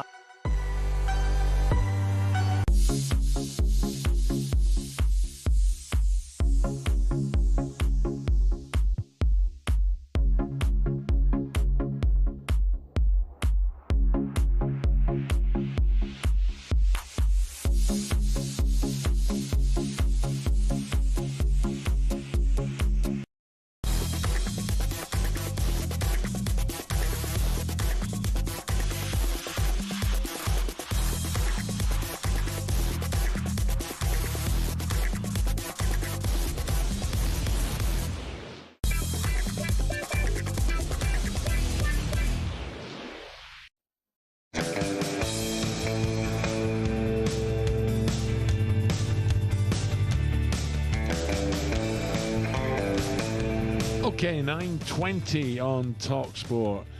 Blue skies, rain staying away at the moment down at Cheltenham, day 3. We have a huge final show as well tomorrow to bring you to wrap up a memorable Cheltenham week. I'll be back with Ray, Party Parlour, and we'll be joined by well-renowned actor Stephen Graham, along with top. Was it 1499 time jump winning jockey Tom Scudamore joins us as well. And not just that, but the one and only Harry Redknapp will be with us for a whole 2 hours, hopefully after his horse Shake 'em Up Harry defends her crown in the plate handicap chase today. It's going to be difficult though. It's not an easy race, so I think an each way bet might be better advice. You don't want to miss it tomorrow, as there could be a few stories like this. Is a gem. I love this. I can't hear this enough. This is when Harry was fooled by a man pretending to be a top jockey. Right, he's got me for 5 years. Eventually, one day, we're taking him out for dinner after football. He turns up at Chelsea. I'll get him in the box next to Roman Abramovich's box. We get into Kings Road after me, Kevin Bond, Joe Jordan, Clive Allen. We're having dinner. He's there, little Stevie, a little Lee, as we thought he was, Lee Topless. He's ordering everything he can eat, double tiramisu, drinking red wine like it's water. I went, "You're riding tomorrow, Lee. Are you going to be all right?" Yeah, he said, "Don't worry." So I run around the track twice. I put a sweatsuit on. Oh, okay, I believe all this. Eventually, I get a phone call from a mate. Of mine. He says, "Harry, you still speaking to that Lee Topless, the jockey?" "Yeah," I said, "I'll speak to him." I said, "Never gives me a winner." I said, "He's used." He said, "Well, he ain't Lee Topless." He said, he works in a pub in Newmarket collecting glasses." No. Right? Absolute gem. Absolutely. He had Harry on the hook, didn't he? Money, meals, dressing room. Come in the dressing room, Lee. Come on, come in there. We've all had someone like that, though, trying to worm their way into the club. And you go like, "Who's that?" Yeah. I remember Frank Sinclair. Remember Frank Sinclair? Yes. Yeah. He got banned from driving, right? He boarded a new Range Rover. Right, so he couldn't drive it, could he? So he's got a driver. Okay. So I come out the training ground once, and the driver's in the trees getting the balls back. Right?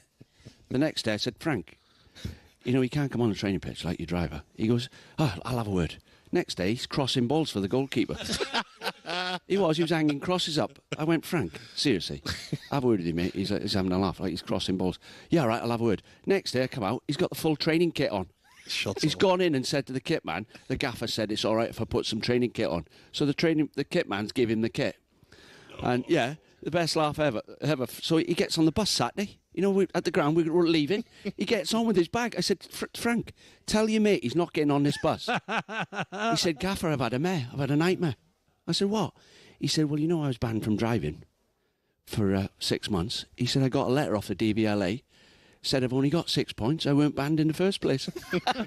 He paid him 500 quid a week. I was only giving him 500. So they do get in, don't they? Wriggle their way in if you let them. Find a way, don't they? Oh, dear.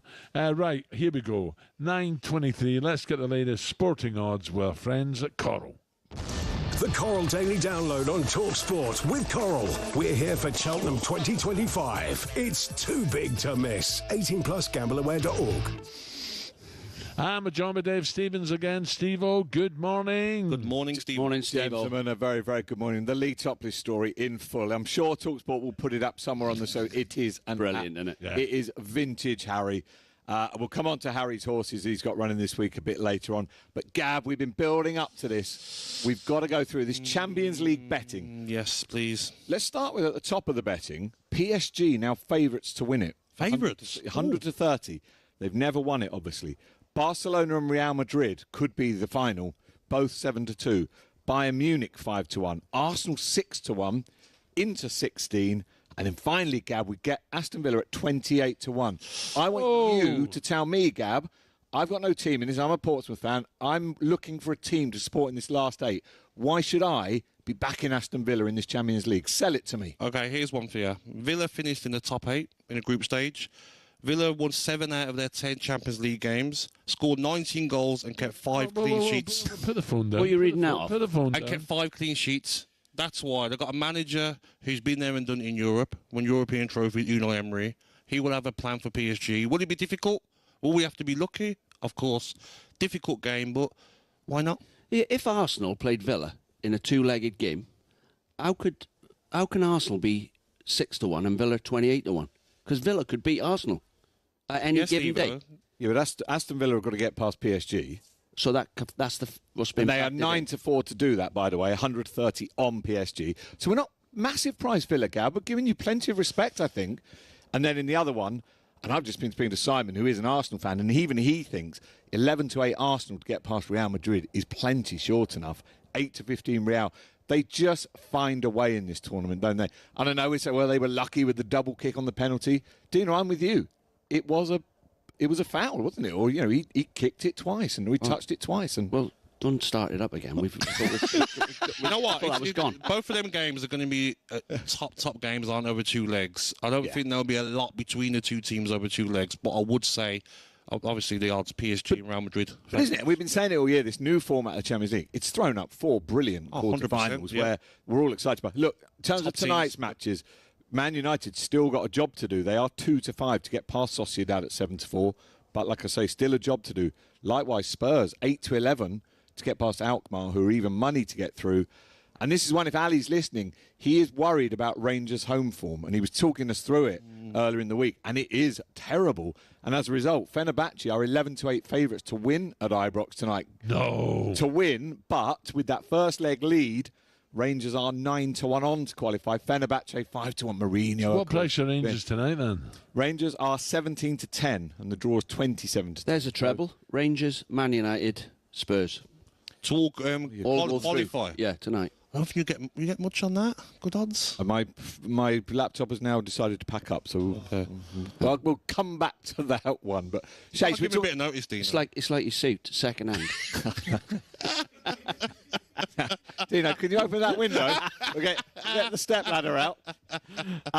Listen, we talk about Harry. He's got a Shake 'em Up Harry running today. It's about 11 to 2, I think, Steve-O. Shake 'em Up Harry is an 18 to 1 shot for the plate to win it again. And we got Protectorat for Sir Alex, of course, in the Ryanair. So they both won on this day last year. That'd be a tremendous repeat double if they could. But I think Harry said he didn't fancy it as strong. Last year he did, this year no. Yeah, but Ben Pauling, his trainer, is in absolutely flying form, by the way. Look, stranger things have happened here, and he'll be He's tuned got to be this. the jukebox man, isn't he? Oh, don't. And is Harry's other horse run the yet? yellow car? Yeah. No, that runs tomorrow. Tomorrow. So you'll get the load out from it. But this is brilliant. This is the one where he had it all happened, didn't it? There was a yellow car outside his window when the trainer phoned him. Was his missus, did she not have a rental car and it was yellow, and he thought, and the trainer was trying to sell him this, it's called the yellow car. She said, I've had enough horses, I'm not having any more. And he said it was a sign. It was a sign. So he phoned the trainer up and bought it. See, I mean, Harry's only got the one horse in training, obviously, according to, if Sandra's listening. He just changes the name of it every week. What about Joe Tizard, our mate? He's had a bit of bad luck, hasn't he? Nearly had a couple of winners. Well, he's had 2 seconds, which is brilliant. Only came here with 5 runners. Lord of Thunder's got a good chance, I hope, in the novice chase today. The second race is around a 10, 12 to 1 shot. I mean, Joe's dad, Colin, has won all the big races here. Gold Cups, Ryanair's. Joe's still looking for the first in his name, but he's gone close this week. And he's another one whose horses are in great form. But you come here, and all of a sudden now, you're taking on Willie Mullins. and that's a different level. Yeah, absolutely. OK, the champ, AP McCoy, will join us in just a few moments' time. It's coming up to 9:28 on talkSPORT, day 3 of the festival. The Coral Daily Download on talkSPORT with Coral. We're here for Cheltenham 2025. It's too big to miss. 18+ gambleaware.org.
In the Champions League, an immaculate night for the English sides. Arsenal set up the ultimate test against Real Madrid. Mikel Arteta explained what's key to them having any chance of getting past the 15-time champions. You have to be at your best when it comes to that. 42 games for every minute. Don't give anything away because they're going to take it, creating an unbelievable atmosphere when we have the opportunity to play at home. That is crucial. A tasty tie set up against Unai Emery's former side PSG for Aston Villa. We want more.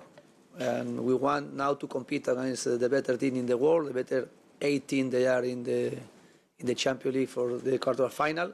We are one of them. Europa League tonight, and Ange Postecoglou takes charge of his biggest Spurs game so far. He was asked if he regrets saying he always wins a trophy in his second year.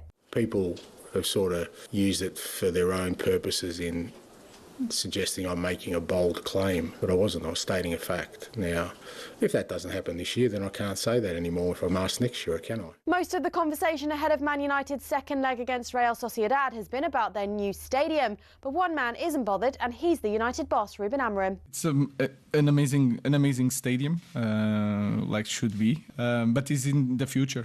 5 years from now. Yeah, chances are United will be in the Championship, having gone through 5 more managers by then.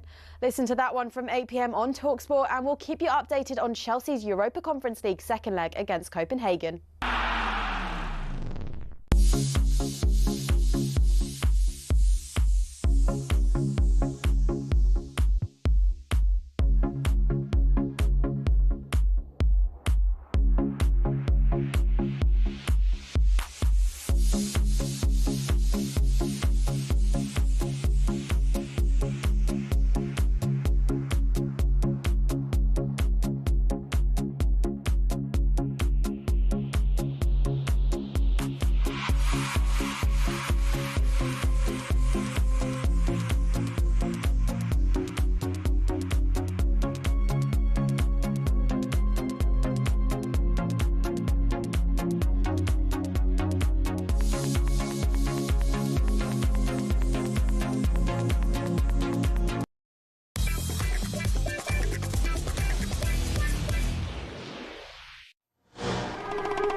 This is talkSPORT Breakfast with Arnold Clark's Rewards Week. Choose from 3 rewards when you buy a car today. Dino, Gabby with me. We're playing this because some massive news has broken in the world of cinema. But is it good news for a resident film critic, Dean Saunders? Have a listen. Keanu Reeves has got 5 lines in it. His first line in the film, after about 10 minutes in, after he's been shot about 150 times, right? And none of them's made a mark on him. He's fallen down a flight of stairs, which is about the same size as the Shard. He's got run over, and he gets up at the end, and his second line in the film, about an hour in, is, "I want to be remembered as a loving husband." Hello, everyone at talkSPORT. We've all heard the news that Keanu Reeves is coming into talkSPORT, and I hope he understands I did give him a bad review about John Wick 4. And on reflection, I've had a look at the other 3 films he's done, and what I didn't realise was his dog died in John Wick 1, and the man is such a great actor. He's got over that.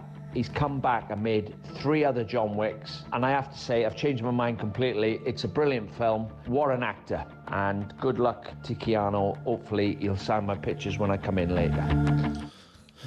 He's not on, is he? Please don't say he's on the line. That is unbelievable. A very good morning, hero. I nearly said good morning, John.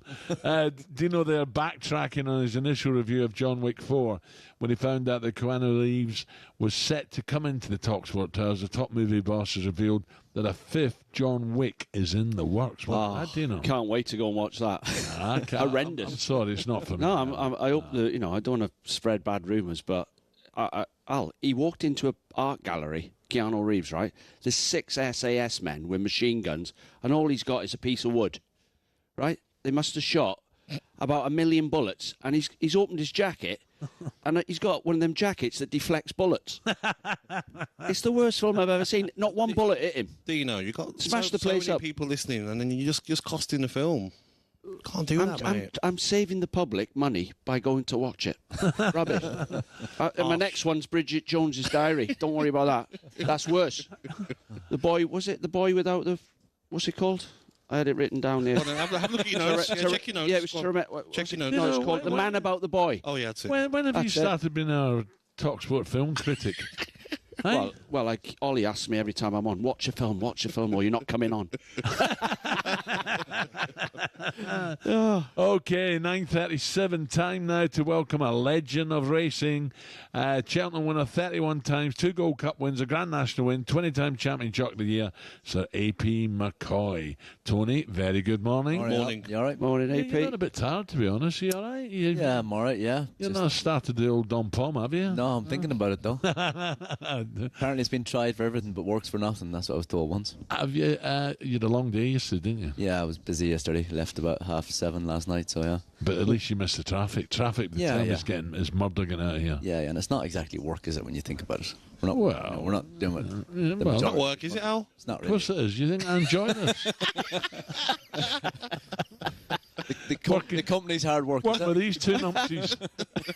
Tony, what's the iron here for me is a big race today. Yeah, fact to file, Al won here last year, been a bit disappointing behind Gallop in the Shop. Not disappointing, but probably looked like he hasn't really stayed, and dropping back in trip should help him. A French horse, LA Francais, was second to King George, looks talented, and Protectorat for Sir Alex and Chad Mason, the late John Ailes. He's in good form. He won the race last year and he won well in Windsor last time. Yeah, they're all saying the French horse won't go up the hill, but I don't know.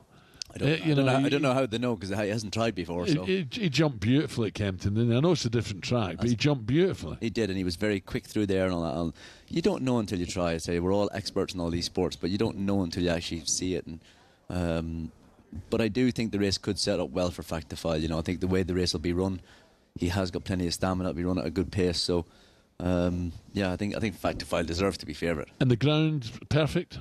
Ground's beautiful, yeah. A fella said to me once, it's not the going that is the problem, it's the coming back. So. How about John Bomb yesterday, Tone? Lost it at the start, Dino. Was it the start where race was over at the start? Yeah. John Bond, if you look at what annoys me is that people will still say that he doesn't like Cheltenham. Now, how can a horse make a mistake like that, be completely out of the race and still finish second? Yeah. He hates being in behind horses. His mind isn't concentrated. He doesn't jump as well. He's not as aggressive. And it's just, it's one of those things. Just write it off. Just forget. I mean, the unfortunate for John Bond is Al. He's got beaten 4 times and then been 4 times at Cheltenham. He's won 16 other races. Yeah. And I promise you now, and a lot of people will say he doesn't like Cheltenham, and the facts are, you'd say, well, he did get beat 4 times a year, but he was beat at the start. He got left at the start, never got in a rhythm, missed the first fence, and was on the back foot. He's a horse that needs to be aggressive, and he's a leader, not a follower. Yeah. What else? What are you looking forward to most today, apart from Ryanair? The Ryanair, the Stairs Hurdle is a great race. Tihupu of Gordon Elliott's won the race last year. We've only seen him once this year, like we did last year. Did I read his jockey might have to pass the doctor's test before he can? Is it Jack Kennedy? Jack Kennedy. Yeah. You lads are like, this lad is 25. He's had 6 broken legs. Wow. 6 broken legs, and definitely I'd say had 3 or 4 broken arms. So actually, Aston Villa had a player playing for him, broke his leg 7 times, come back and played. Brian Brittle. Boom. That's the worst.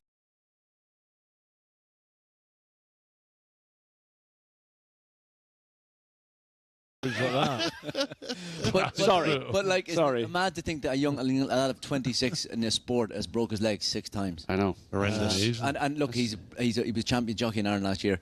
He's a brilliant jockey. He stood himself down yesterday. He was obviously very sore. When I say he broke his leg 3 months ago, and he you know what I mean. So he's back. Seen him being interviewed. He broke his collarbone 5 times, didn't he? As well. Yeah. He's an unbelievably talented jockey. He did the same last year. He's riding. Tihupu was favourite for Stairs. He deserves to be favourite. But lucky place of Nicky Henderson's and the Wall Park. He's got a bit of competition. That's JP, is it? Yeah, the Wall Park is JP's. What about John Joe today? He's got a couple of. John Joe has a couple of good chances. Johnny Who in the last race has a good chance, and Springwell Bay was second here to Django Bay, who won the Arco. Oh, there you go. So the form is pretty good, and the race. I think the way the race will be run will suit Springwell Bay. He's a good traveller, and I think the competition will be. So those are 2 good chances for John Joe. Yeah. A lot of people talking about the crowd was the lowest it's been for the second day, but they looked plenty of people to me yesterday. Yeah, they did. Look, a lot of people give out about the price of, the drink. I don't drink it, but obviously, but I'd imagine it's every bit as expensive. Yeah, but 30p. If you come to Cheltenham Festival, what's another 30p? But I would imagine it is expensive at Wembley or Twickenham or Lords or anything else. I think the big problem is the surrounding areas where people are staying, the cost of hotels and stuff like that as well. Everything's gone up. And Gabby, what was you saying how much a box was earlier? Did you? Oh, the boxes have gone up. I think Aston Villa, thousands. Do you know what I mean? Everything's expensive, like you says. Hotels around here are hard to get. I think because it's 4 days here, and the hotels can go from, 70 quid. Yeah. So it's 70 quid last week to 700 this week. Exactly. That's a joke. Just a quick one on the Champions League, Tony. PSG Villa, Gabby's and Arsenal against Real Madrid. Yeah, good. Look, Real Madrid, Ancelotti's some operator need, and the team did Mbappe and Vinicius Jr. and that, like they are somewhat outfit Bellingham. But Arsenal, I think they have good defence. I actually think they have a better. Not the better. Real Madrid could beat them 5-0, couldn't they? But they could get open enough at the back, and you never know, they might score. Yep, it's going to be hard. Yep. 2 hard games, yeah, definitely. Okay, Tony, just one last one. Your best bet today? We could all do a few quid here, couldn't we? I like Galileo Dame in the first race of Joseph O'Brien's. In the first? In the first race, yeah. All right. It's only a 4-year-old, been second twice. 6.5 is going to be a pretty sharp price fare, but I like Galileo Dame. And you were right with the bumper, as you said. Hard. I mean, you look at. That's the thing about Willie Mullins. You got so much array of talent. You look like you think that he had Ballyburn beaten yesterday and never jumped, did he? No. He would have been, again. He's another one that would have been better off in front. He got no rhythm. Was they went slow and just never went for him at all. He's a much better horse than that. Not making an excuse for him, but it just shows you he still had 3 winners. Yeah. And the bumper Jody Town ride. You can have all those lads who are really good judges like David Casey and Ruby Walsh and Paul Townend and Patrick Mullins, and yet the other one that Jody Townend comes out and wins. Yeah. So you can see them all at home. But when they get here, it's a different ball game. Brilliant. Okay, have a great day, champ. Thank you. That was AP McCoy, the greatest of all time. You can watch AP with more insight and all the fallout on ITV Racing today from 12:45. They've all 6 races until 5 p.m. That's ITV Racing. If you're in Cheltenham today, heading to the festival, don't forget to pay a visit to the talkSPORT Battle Bus. Parlour could still be sleeping in there. It's parked up in the main walkway up the course in Pitville Park, and you can win a host of prizes as well as a chance to meet a very hungover Ray Party Parlour. 9:45.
You seem to have been running around upsetting people, Spencer, you treacherous little hound. Boom! Like that. That's where he was getting stuck. Hits him on the ropes, 30 seconds to go.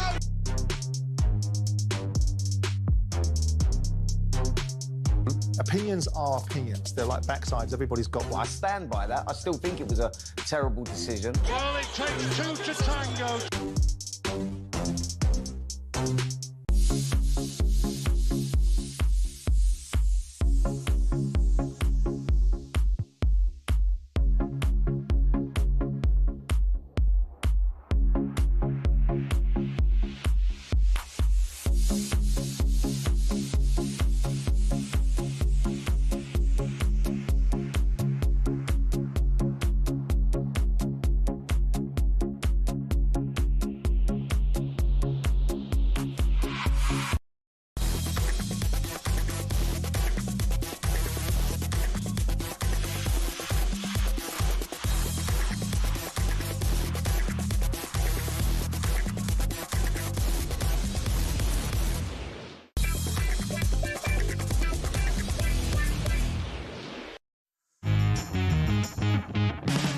spoke to Alan Brazil today, and he told me his knees are gone and he will not make Friday. Okay. So don't back on him making it to Friday. Well, I actually did a shoot with Ray Parler the other day, and he was saying even he can't keep up with Alan. So who knows? I don't know.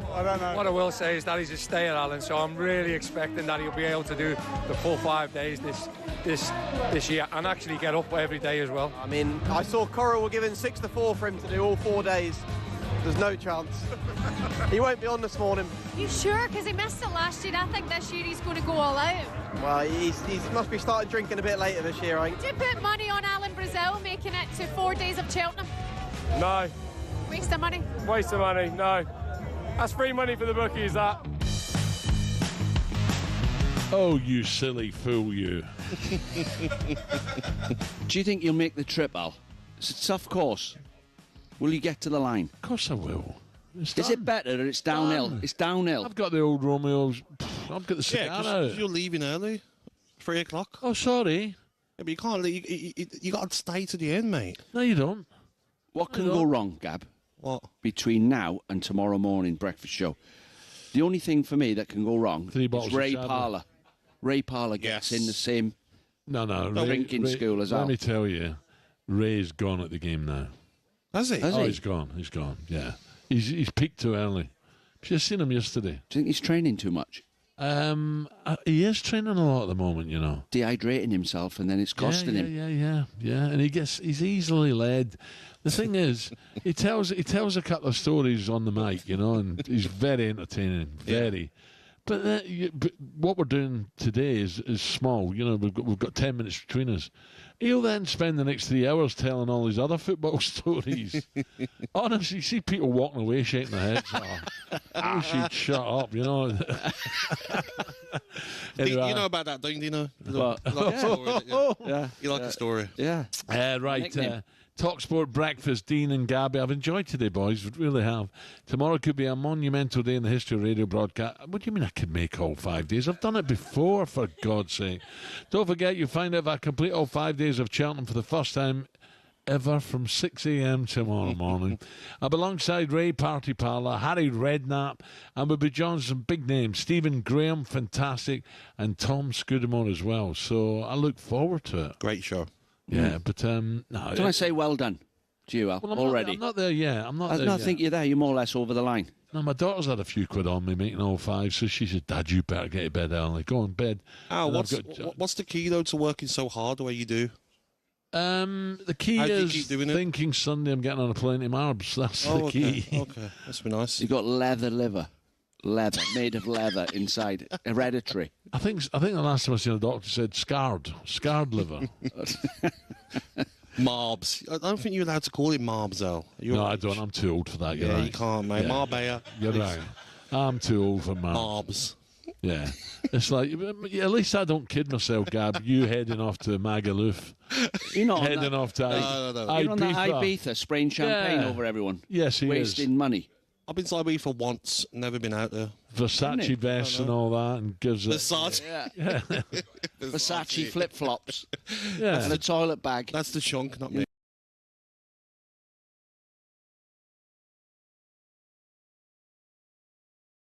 What's up with you? Gabby, you're better after you've had a drink. See, you're relaxed now, you're chuckling, you know, normally come in here, you're like cold as ice.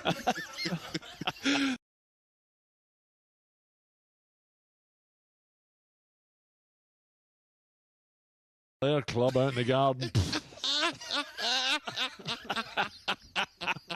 Hey, he goes to Jamaica all the time, doesn't he? I'm no comment. No comment. Don't comment, Dino. We've just had some good tips off AP McCoy, haven't we? Yeah. I know, you can't say. Secret tips. You can't say. Yeah, so... right, anyway, we've forgotten about Rangers tonight, so we better say a very good morning to Mr. McCoy's Murdoch. Hello, Alistair. Hi, Ali. Good morning, boys. How are we this morning? Yes, Ali. Morning, mate. Oh, Ali, you're so lucky you're not on. Gabby's half cut. Dino doesn't know where he is. Parler's still sleeping in the battle bus. It's an absolute joke. Well, listen, I've just got to take this opportunity congratulating you. You're holding the fort. You're marshalling the troops. You've been outstanding this week. And on behalf of everybody north of the border, what an achievement. There's no way you're not making it tomorrow. You're a certainty. Well, Simon Clare give the game away when he says, as long as you're here for 10 minutes tomorrow, and then if you go away sick, you're fine. We're still paying out. So that could be the famous last words. So, are you Ibrox tonight? Yeah, it's going to Ibrox tonight. I was at Gabby's home last night. See a very, very comfortable performance from the Villa. Brilliant for them. The place was absolutely rocking, Gabby, man. What about that firework display before the game? It's tremendous. Tremendous it was. Yeah, some clubs do it properly, don't they, Ali? Do you know what I mean? Before the game, the fireworks, the occasion. And there's big teams that are still in Europe, isn't it, Ali? Like Rangers and Aston Villa. That's it, Gab. The Rangers are still in Europe and Villa, of course, still in Europe. So we can enjoy our football between now and the end of the season. Well, enjoy the game tonight because you're going to get gubbed Sunday. Don't worry about that. Ali, first goal's vital tonight, isn't it? First goal, whoever scores first. 100%, Dino. I mean, all joking aside, the home form's been really, really poor, so the tie's never over. Absolutely not over. So the first goal is really important. Dino, I need to ask you, everybody's asking, what is your tip for today, mate? Because you are absolutely on fire. My tip for today is Firefox. Firefox. The first race. And Maureen. I've done that as well. You've thrown two in. Firefox is in the second race, I think. The second race, is it? Yeah. Only because we've been talking to Maureen AP, in the first. Maureen in the first race, but I am on fire. You're right. Ali, listen, Shabana's been out and about. She stitched me up a right few times. At Cheltenham, speaking to the punters, she caught up with one who had some strong words for her very own Ali McCoy's. Ali, have a listen to this and then we'll get your response. Here we go. What's your name, sir? I can't say. Who are you looking for? Brazil and McCoist. Why? What do you want to tell them? Have you got a message for them? Yeah, I've got a message from McCoist. He hates Liverpool. I'm sick of him. He's trying to please the fans all the time with everything he says. I want to phone in every morning because he does my head in. But I don't. I just keep driving every morning. And he keeps driving you nuts? 100%. Alan Brazil, can he make it all 4 days of Cheltenham, all 5 days of talkSPORT? Of course he can. But it comes down to how much his missus lets him. Does she call and say, come home? That's all it comes down to. Do you know she picks him up at 4 o'clock every day? Would your missus do that? You haven't got one. Cheesy peeps, man. Cheesy peeps. Would my missus do that?